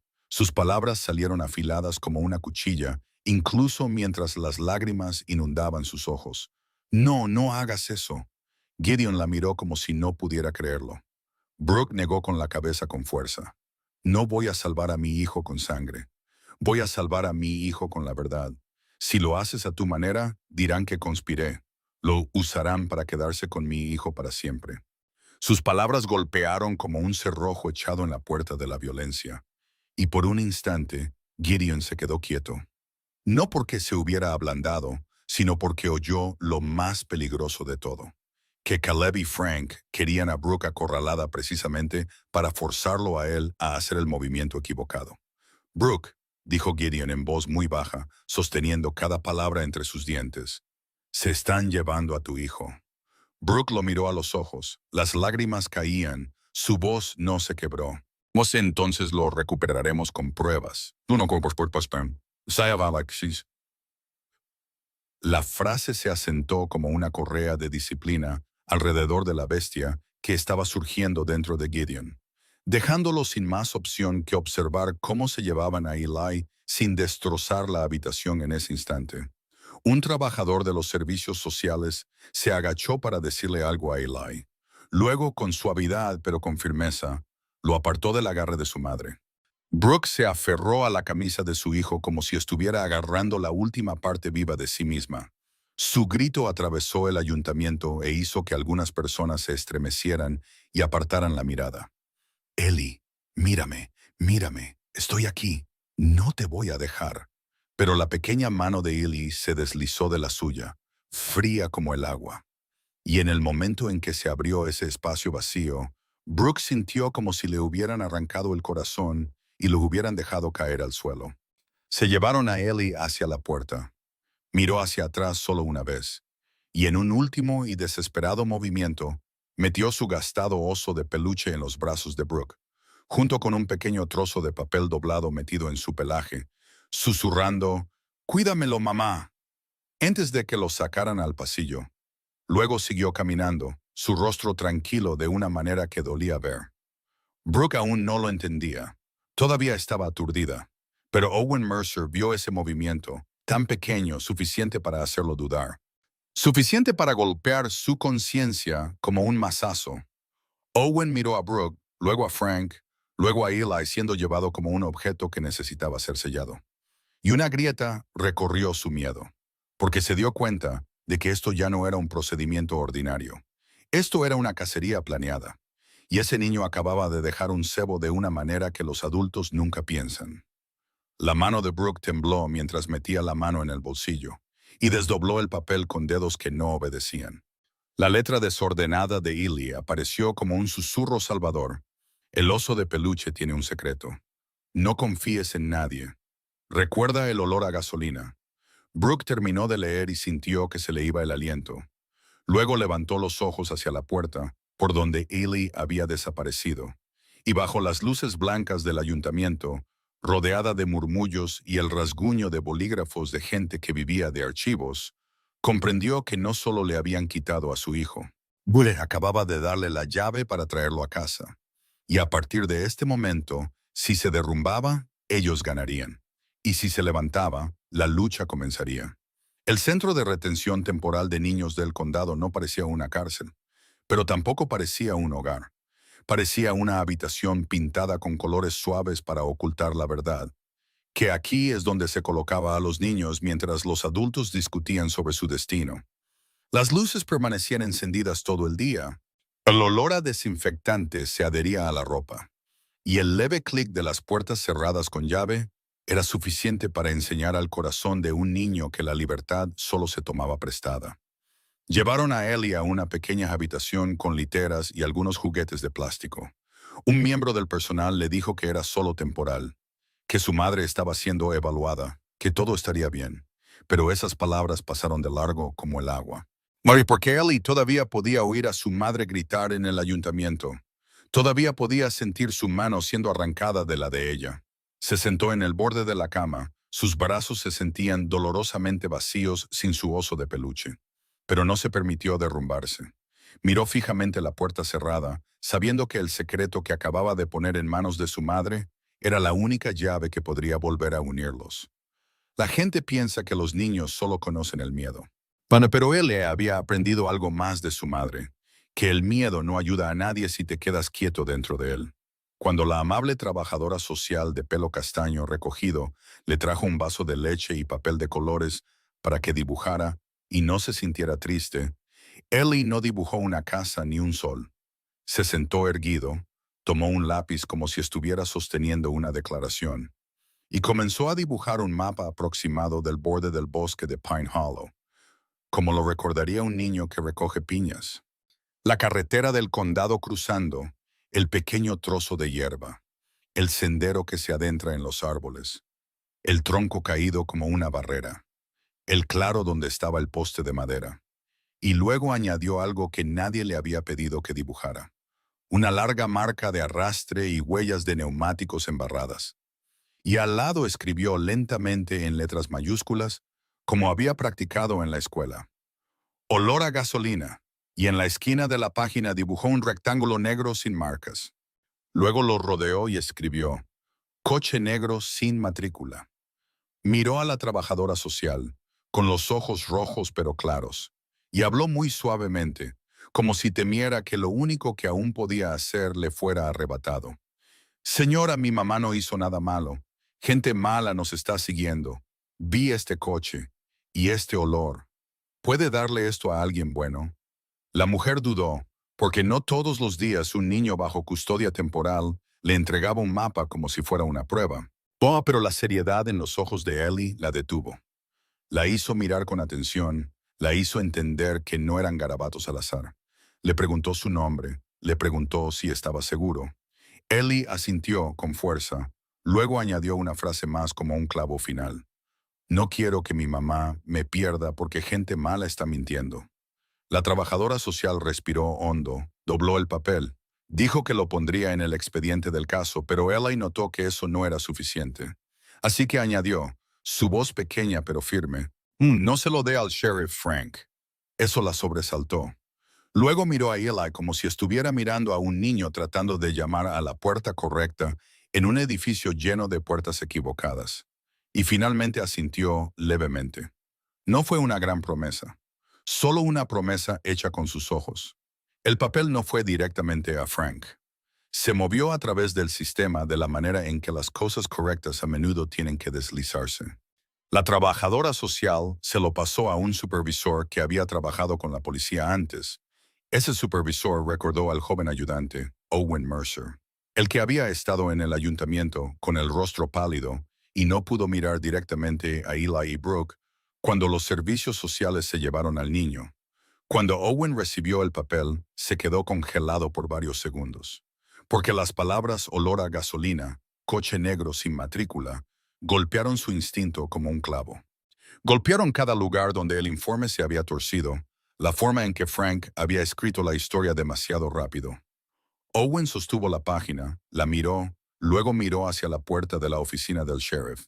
El miedo a perder su trabajo surgió, pero esta vez algo más surgió con más fuerza. El sonido de una madre gritando y la mirada en los ojos de Eli cuando se dio la vuelta. Y la grieta en el silencio de Owen se ensanchó.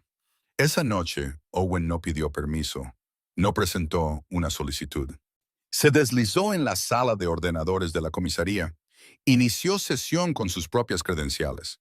Abrió el sistema de cámaras del tráfico, al que su rango normalmente solo accedía con una orden, y sus manos temblaron mientras tecleaba los intervalos de tiempo de esa mañana cerca del bosque, buscando vehículos en la carretera del condado, buscando un coche negro sin matrícula, o al menos un vehículo con una matrícula que no se pudiera leer.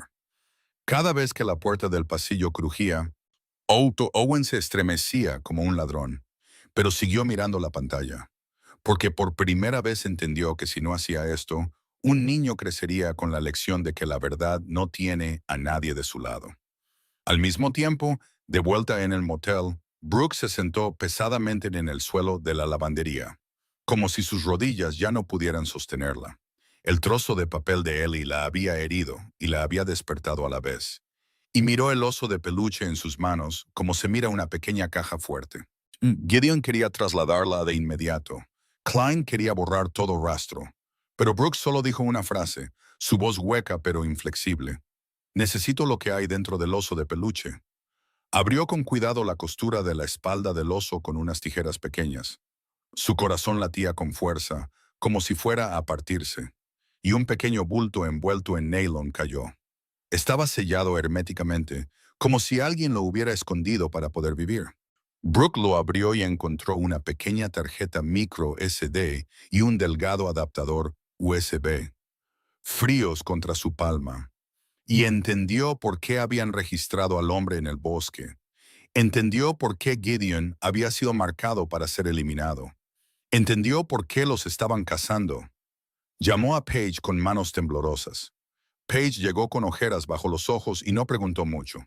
Solo miró la tarjeta de memoria, luego miró a Brooke. Y soltó una sola frase, como si se estuviera maldiciendo a sí misma por tener razón. Lo sabía. Paige sacó un viejo portátil, usó un lector de tarjetas, insertó la micro SD. Y una carpeta apareció en la pantalla llena de archivos con nombres como códigos extraños. Y un largo registro de caracteres, marcas de tiempo, contenedores, destinos. Luego Paige abrió un archivo de audio y la voz de un hombre llenó los altavoces. Profunda, fría, o con el hábito de hacer una pausa como si estuviera contando antes de dar una orden. Y Brooke sintió que la sangre de su cuerpo se convertía en hielo, porque no eran solo datos, era la voz del hombre que había decidido llevarse a su hijo.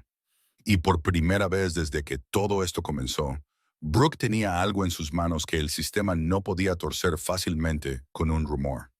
Brooke pensó que lo más difícil de soportar esta noche era la voz dentro del archivo de audio. Las líneas de registros que se leían como grilletes. El espacio vacío donde Ellie debería haber estado durmiendo en la pequeña habitación que compartían.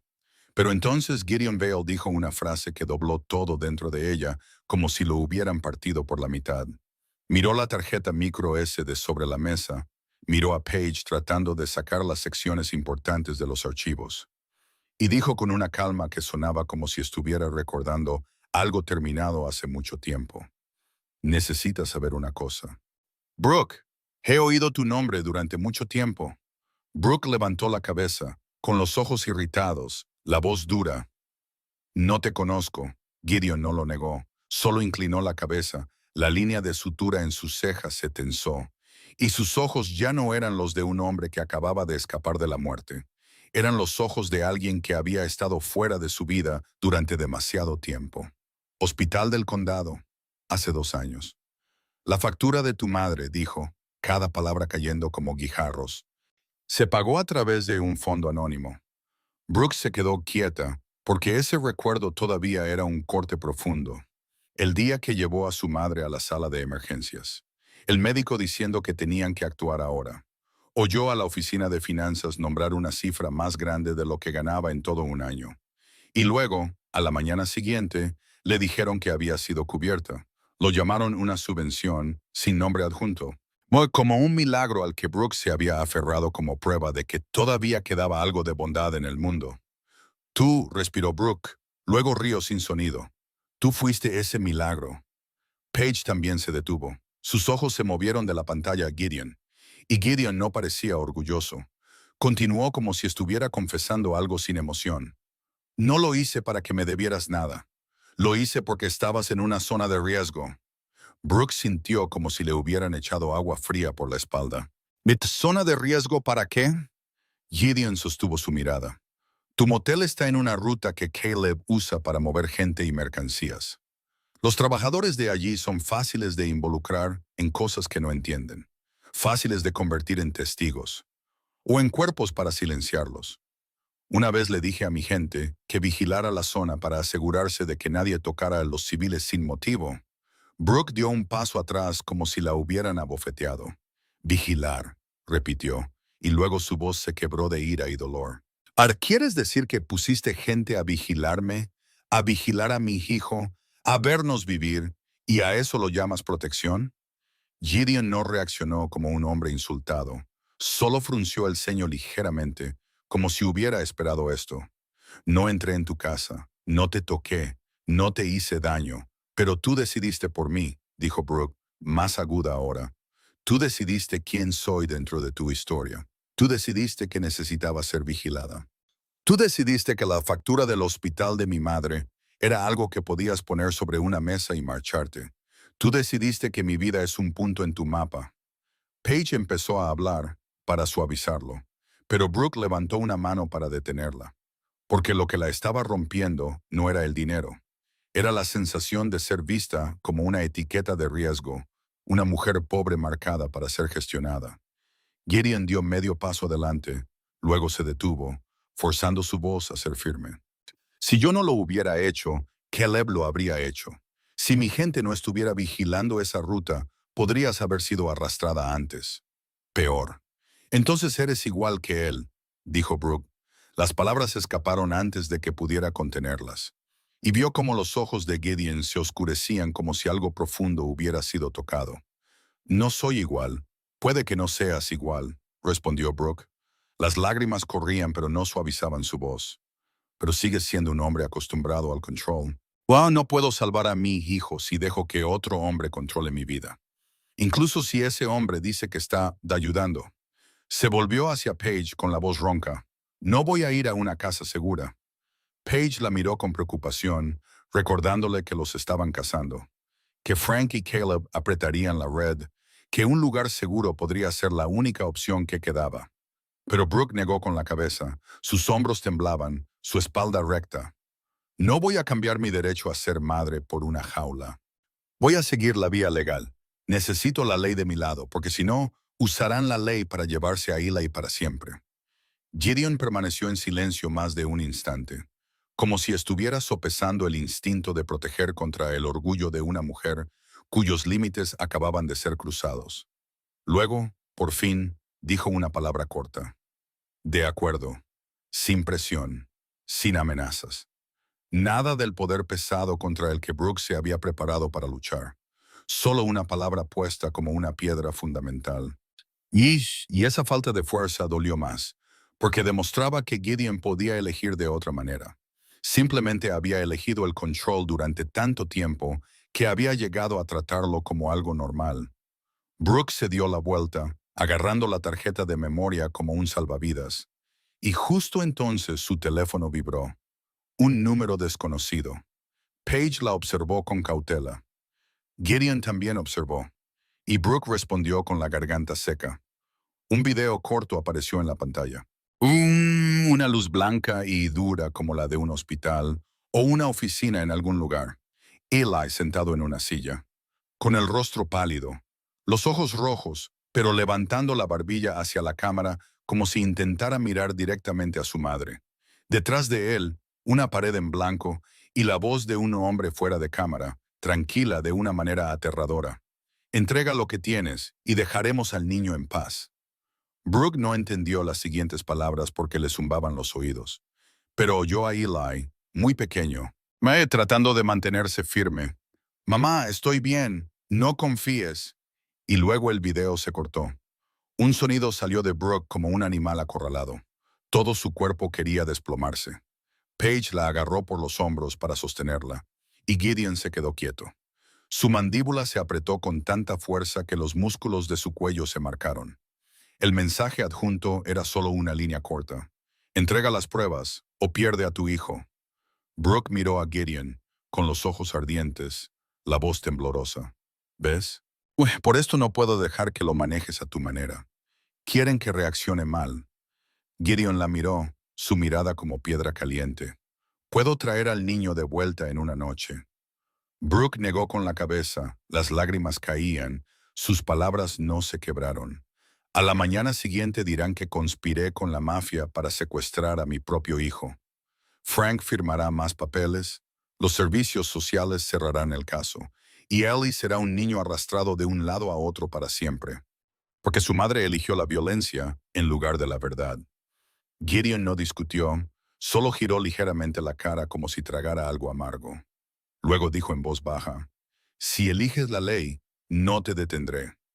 Esa elección debería haber aligerado a Gideon, porque todavía estaba haciendo lo correcto a los ojos de Brooke, pero en realidad le puso un precio de inmediato, porque al no forzar a Brooke a ir a una casa segura, también le estaba diciendo a su propio mundo que una mujer y un niño tenían permitido decidir.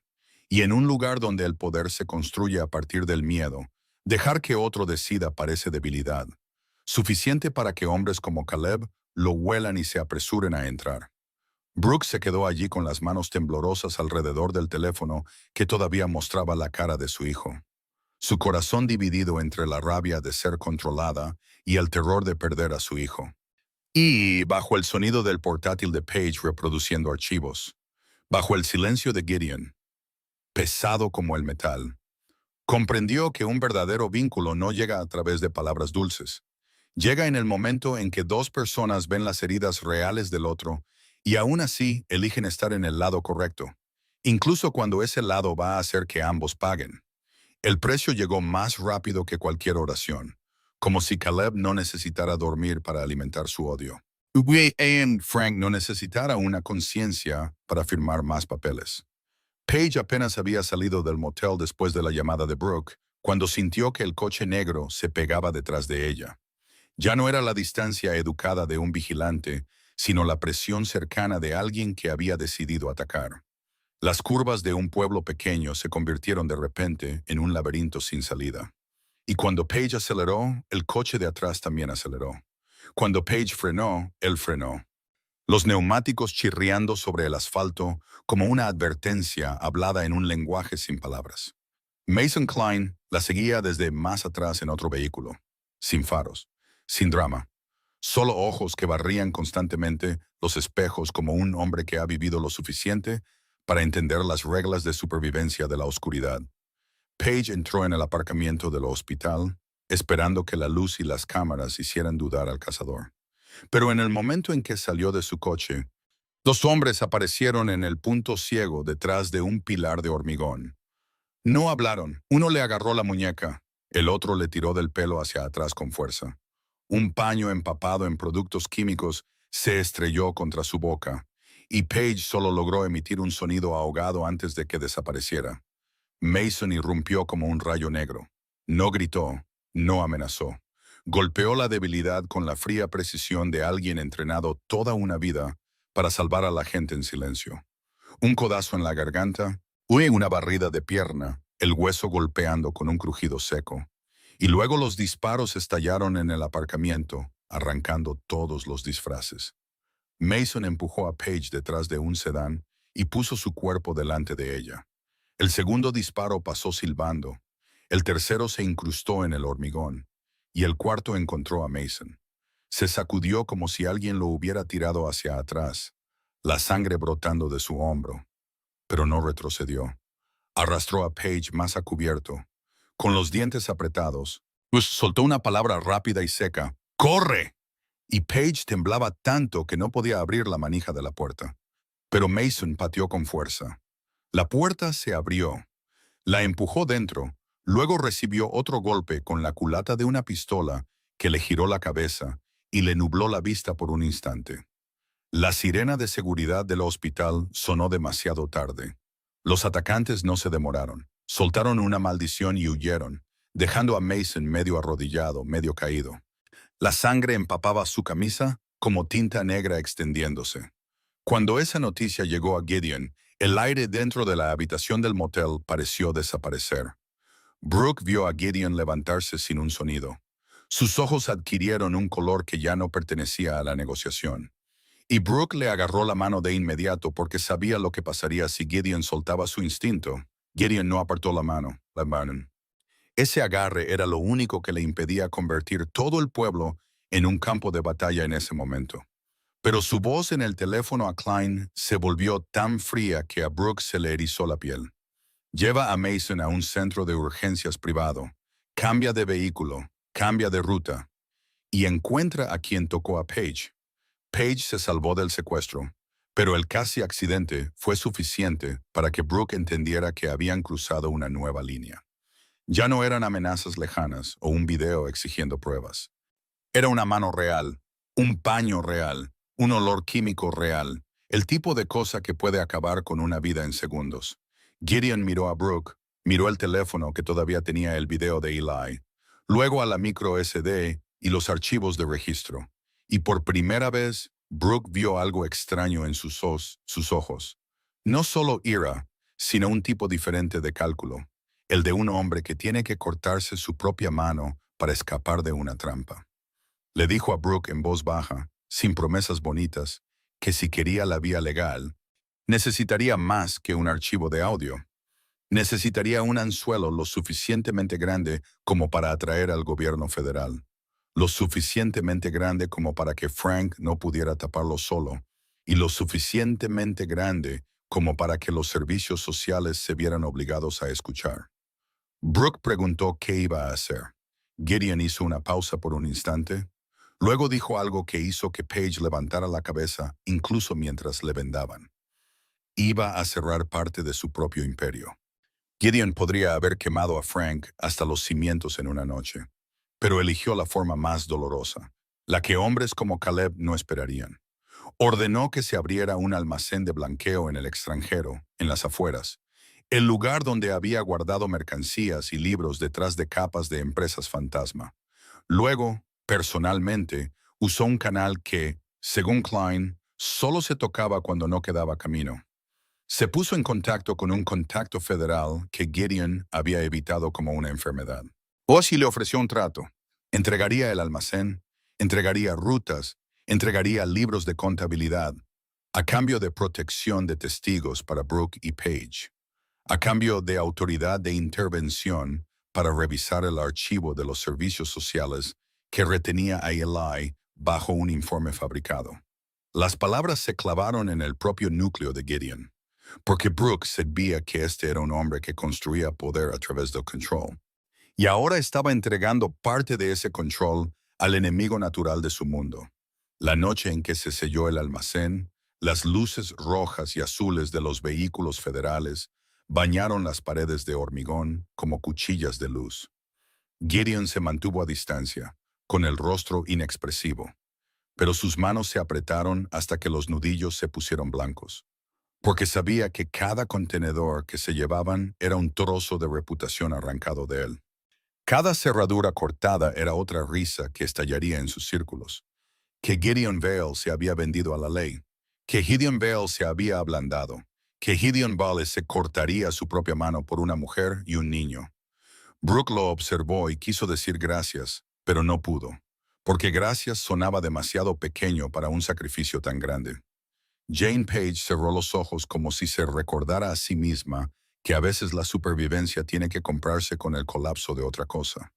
Y justo cuando todo parecía encaminarse por una nueva vía, Owen Mercer apareció en el borde del aparcamiento del motel antes del amanecer. No con el uniforme completo, la gorra baja, moviéndose rápido como si temiera ser visto. Le entregó a Brooke un sobre delgado, su voz áspera como la de un hombre que acaba de cruzar su propio miedo. Esta era una copia de los registros de eliminación de cámaras y la orden de extracción alterada, con marcas de tiempo e identificaciones de cuentas internas. Frank había tocado los datos, y Owen añadió una frase que le apretó la garganta a Brooke. No podía ver cómo se llevaban a un niño porque los adultos querían ocultar su culpa. Estaba eligiendo la verdad, aunque el precio fuera perderlo todo. Brooke agarró el sobre, sintiendo por primera vez un puente entre ella y la ley. No a través de Frank, sino a través de un joven todavía capaz de sonrojarse de vergüenza, y Gideon se quedó detrás de ella en silencio. Una montaña que acababa de romper un trozo de su propia piedra para abrir un camino. Y Brooke entendió que a partir de este momento, la lucha no era solo para recuperar a Eli, era para recuperar el derecho a decir la verdad. En un pueblo que se había acostumbrado demasiado a dejar que los poderosos la escribieran por todos los demás. El mensaje llegó justo cuando Brooke lograba un breve y superficial sueño en la silla del motel. Su teléfono vibró. La pantalla se iluminó con un número desconocido y una línea que le rompió el corazón antes de que tuviera tiempo de latir. ¿Quieres ver a Eli? Ven al almacén 11 en el viejo patio de carga. Sola. Trae lo que tienes. Sin saludo. Sin explicación. Solo una orden cruda envuelta en el veneno más dulce de todos. La esperanza. Brooke se incorporó de un salto. Las manos le temblaban tanto que casi se le cae el teléfono. Paige, medio dormida por los analgésicos, se despertó sobresaltada.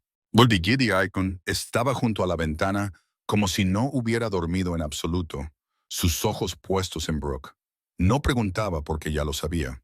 Brooke dijo la ubicación, y Gideon se opuso de inmediato, no con una prohibición, sino con la lógica fría de un hombre que podía ver la trampa bien cerrada. Caleb no le estaba ofreciendo a Eli. Caleb quería que ella apareciera donde él eligiera, para que Frank pudiera ponerle las esposas con una razón legal. Brooke todavía quería ir, porque si no lo hacía, pasaría el resto de su vida oyendo el llanto de su hijo encerrado en su cabeza. Pero también entendía que si iba sola, podría desaparecer para siempre, y Ellie perdería a su madre exactamente como lo habían escrito. Gideon dijo que iría con ella. Brooke negó con la cabeza y repitió lo que había dicho en el ayuntamiento, que si había violencia, la etiquetarían como cómplice. Sellarían el archivo de los servicios sociales con una palabra que nunca se borra. Gideon se quedó en silencio. Luego hizo algo que a Brooke le dio miedo y dolor a la vez. Dijo que no la dejaría ir sola, pero que tampoco actuaría de una manera que la empujara al hoyo. Se mantendría lo suficientemente cerca para sacarla de la muerte, lo suficientemente lejos para no convertirla en una criminal. Y necesitaba a Owen. Owen llegó en el momento en que recibió la llamada de Brooke.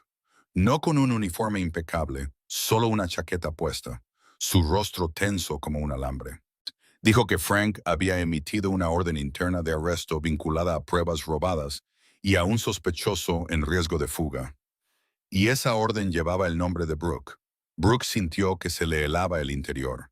Porque Frank no solo quería retener a Ellie, Frank quería enjaularla a ella para que Ellie se convirtiera en un niño sin una madre considerada apta. Fueron de todos modos. Porque algunas trampas no se pueden evitar. Solo se puede entrar en ellas con los ojos abiertos, tratando de cambiar el ángulo de la cuchilla. El viejo patio de carga en las afueras del pueblo era una hilera de almacenes oxidados como bocas oscuras. El viento silbaba a través de las juntas corrugadas. El olor a aceite y hierro podrido se mezclaba con la humedad en descomposición. Y las farolas eran tan escasas que cada espacio abierto podía esconder un cuerpo. Brooke salió del coche, agarrando el sobre delgado que Owen le había dado con las copias de los registros de eliminación, y la tarjeta de memoria que Paige había vuelto a envolver. Ambos pesaban como piedras en el bolsillo de su abrigo, y en su mente solo había una pregunta. ¿Dónde está Ellie? Gideon no salió con ella. Se quedó oculto detrás de un camión abandonado donde la luz no llegaba. Y Klein, con algunos de sus hombres, se mantuvo aún más atrás. Sombras a las que se les ordenó contenerse. Owen estaba en el borde del aparcamiento, sus ojos barriendo constantemente, vigilando a Brooke y vigilando su radio como un hombre caminando sobre una cuerda entre dos mundos. Brooke caminó hacia el almacén 11. La puerta se abrió un poco. El interior era tan oscuro que parecía que podía tragarse el sonido. Y justo cuando su mano tocó la puerta, la voz de un hombre vino de detrás de ella. No era fuerte, pero le entumeció la piel. «Quédese quieta, Brooke Whitman». El sheriff Frank Hargrove apareció con 3 coches patrulla.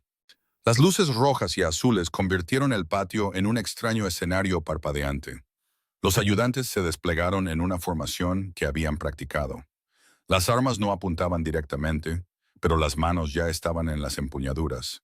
y Brooke entendió que esto no era una respuesta apresurada. Esto era un arresto preestablecido, con cámaras, testigos y un guión. Frank le leyó sus derechos en un barítono uniforme. La acusó de ocultar pruebas, o poseer materiales vinculados a actividades criminales, y demostrar signos de secuestro de menores al interferir con el procedimiento de los servicios sociales. Cada palabra martillaqueada como un clavo. Brooke abrió la boca para defenderse, para sacar los registros de eliminación, para decir el nombre de Caleb, o para hablar del video. Pero Frank solo tuvo que inclinar la cabeza, y un ayudante intervino. Le tiró de los brazos hacia atrás. El dolor le recorrió las muñecas.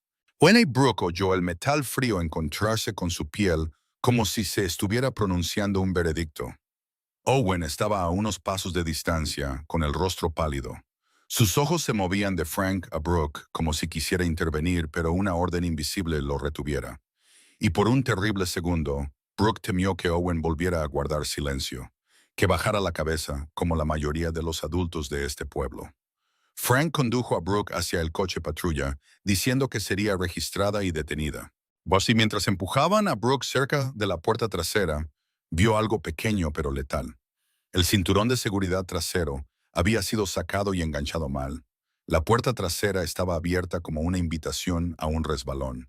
Y Frank observaba sin parpadear, como si esperara que ocurriera un accidente legal en la confusión.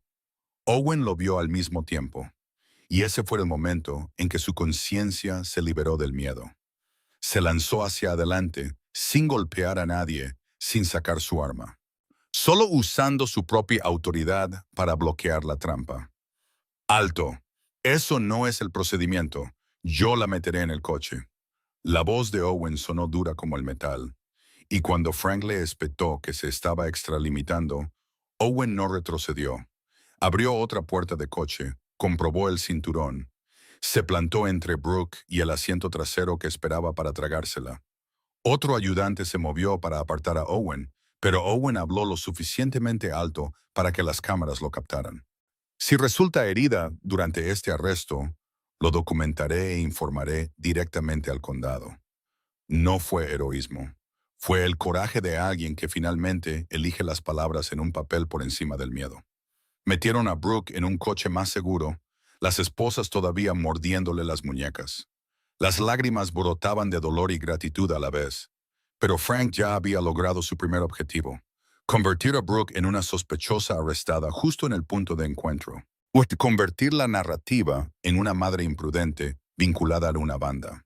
Y justo cuando parecía que la historia se cerraría con el portazo de un coche, Gideon salió de la oscuridad. Su presencia hizo que los ayudantes se estremecieran. Algunos retrocedieron por instinto. Frank se enderezó como si hubiera estado esperando, porque esta era la pieza más jugosa de la trampa: forzar a Gideon a reaccionar.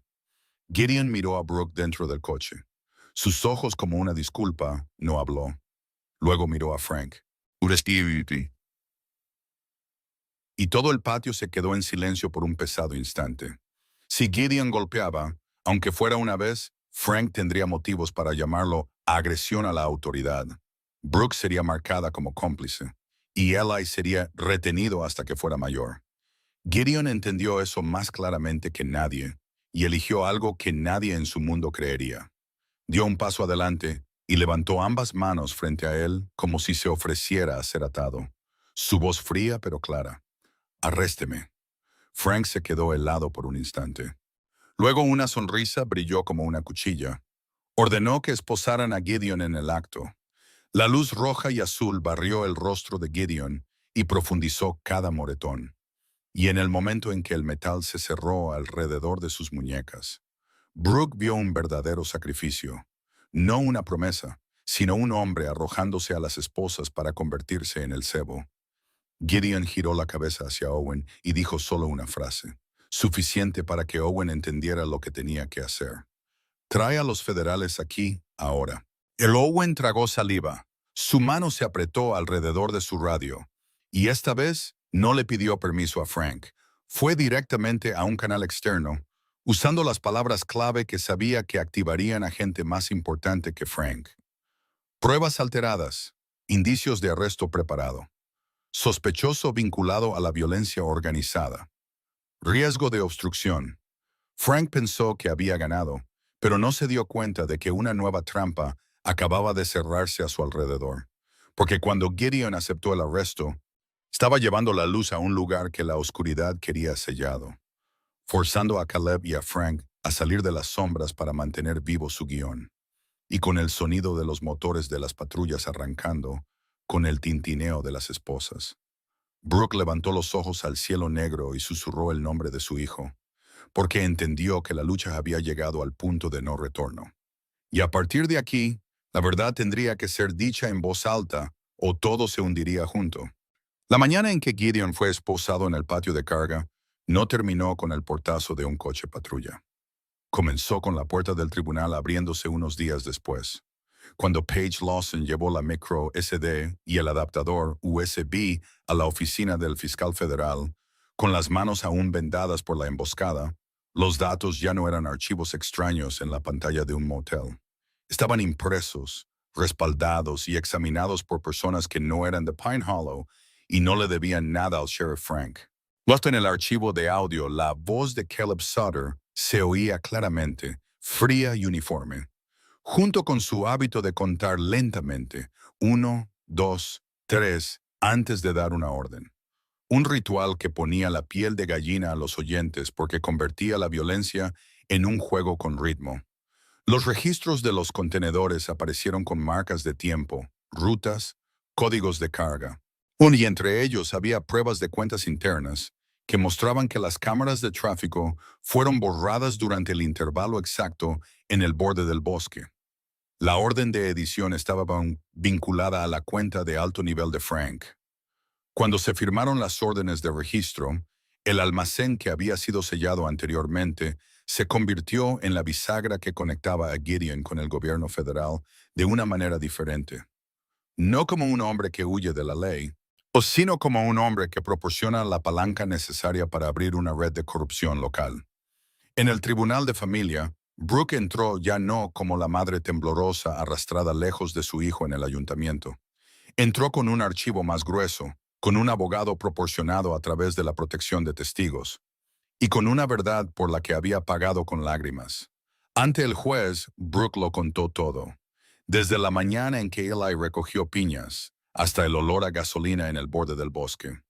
Hasta el video cortado a mitad de frase cuando su hijo la llamó. Y no esquivó la parte más difícil. Habló sobre el abuso que una vez sufrió por parte de su exmarido. Sobre las noches que se escondió en el baño sosteniendo a Eli cuando era pequeño. Sobre cómo eligió irse para proteger a su hijo y reconstruir su vida desde cero. No habló para pedir piedad. Habló para demostrar que entendía cómo es el peligro y que nunca llevaría a su hijo a él por elección. El fiscal federal presentó pruebas. La grabación se reprodujo en la sala del tribunal. El conteo de Caleb antes de una orden cayó en la sala como un escalofrío y todo se quedó en silencio. Los registros de las cámaras y las órdenes de eliminación se proyectaron en una pantalla. Y cuando el nombre de Frank apareció junto a la línea de edición, los murmullos se convirtieron en un pesado silencio. Frank fue esposado allí mismo en el tribunal. Sus ojos ya no estaban tranquilos como en el ayuntamiento. Y Caleb fue arrestado en una operación coordinada. Esta vez no en la oscuridad, sino bajo luces y lentes oficiales. El juez puso fin a la retención de la emergencia. Eli fue devuelto a los brazos de su madre justo en el pasillo del juzgado. Y ese abrazo no fue ruidoso, pero fue suficiente para suavizar cada noche de insomnio. Aún así, la oscuridad no se retiró del todo. Un secuaz de Caleb que quedaba, un hombre que creía que la venganza era la única forma de proteger un retorcido tipo de honor, desapareció cerca de la puerta de la escuela primaria una tarde a la salida. Cuando los padres hacían cola y la luz del sol se inclinaba sobre el patio, Brooke captó la extraña mirada antes de que pudiera adentrarse en la multitud, y en lugar de entrar en pánico, recordó todo lo que ya había sobrevivido. Avanzó con el candado de la bicicleta de Eli apretado en su mano, su voz lo suficientemente tranquila como para no provocar una estampida. Y cuando él se acercó a su hijo, Brooke blandió el pesado candado de metal en un arco desesperado. usando la sorpresa del impacto para apartar su mano y empujarlo contra la verja de hierro. Se mantuvo firme como un escudo humano, empuñando el candado como un mayal para mantener al cazador a raya durante los pocos segundos frenéticos que tardó en llegar la ayuda. Gideon apareció justo después, sin espectáculo, solo una asistencia limpia y controlada hasta que llegó la policía. Y esta vez eran agentes fuera de la influencia de Frank. Eli se quedó detrás de su madre, con los ojos muy abiertos pero ya no frenéticos, porque vio que su madre ya no era la mujer que era empujada. Era la que encerraba la oscuridad con sus propias manos. Unos meses después, Brooke tenía un trabajo estable en un centro de apoyo a la violencia doméstica, donde ayudaba a otras mujeres a entender que irse no es debilidad. Owen Mercer limpió su nombre. Hoy su expediente destacaba su denuncia de mala conducta y su cooperación con las autoridades federales. Y aprendió que a veces una carrera realmente comienza en el momento en que te atreves a decir no. Gideon perdió parte de su poder. Perdió a la gente que una vez lo llamó intocable, pero ganó un hogar donde la risa de Eli llenaba los fines de semana. Y por primera vez en su vida entendió lo que significa volver no porque te escondes, sino porque alguien te está esperando. Puesto en el borde de los bosques de Pine Hollow, cerca de donde todo comenzó, se colocó un pequeño letrero. No era llamativo, solo una simple línea. La bondad no es debilidad. Esta historia nos recuerda que la bondad puede llevarnos al peligro, pero la bondad también puede abrir un camino hacia la justicia. Que la verdad puede ser torcida por un tiempo, pero encontraremos a alguien lo suficientemente valiente como para decirla en voz alta. Y que ser padre no se trata de ser perfecto, ni se trata de no rendirse nunca. ¿Cómo te hizo sentir esta historia? ¿Hubo algo en ella que conectara con tu vida real? Comparte lo que sientes en los comentarios para que podamos escucharte. Si crees en el poder de la verdad y la bondad, suscríbete, dale a me gusta y comparte para apoyarnos. Así podremos traerte más historias significativas cada día. Gracias por estar aquí con nosotros. Te deseamos a ti y a tu familia buena salud, días alegres y paz en cada nuevo amanecer. Adiós. Y nos vemos en el próximo Stratum.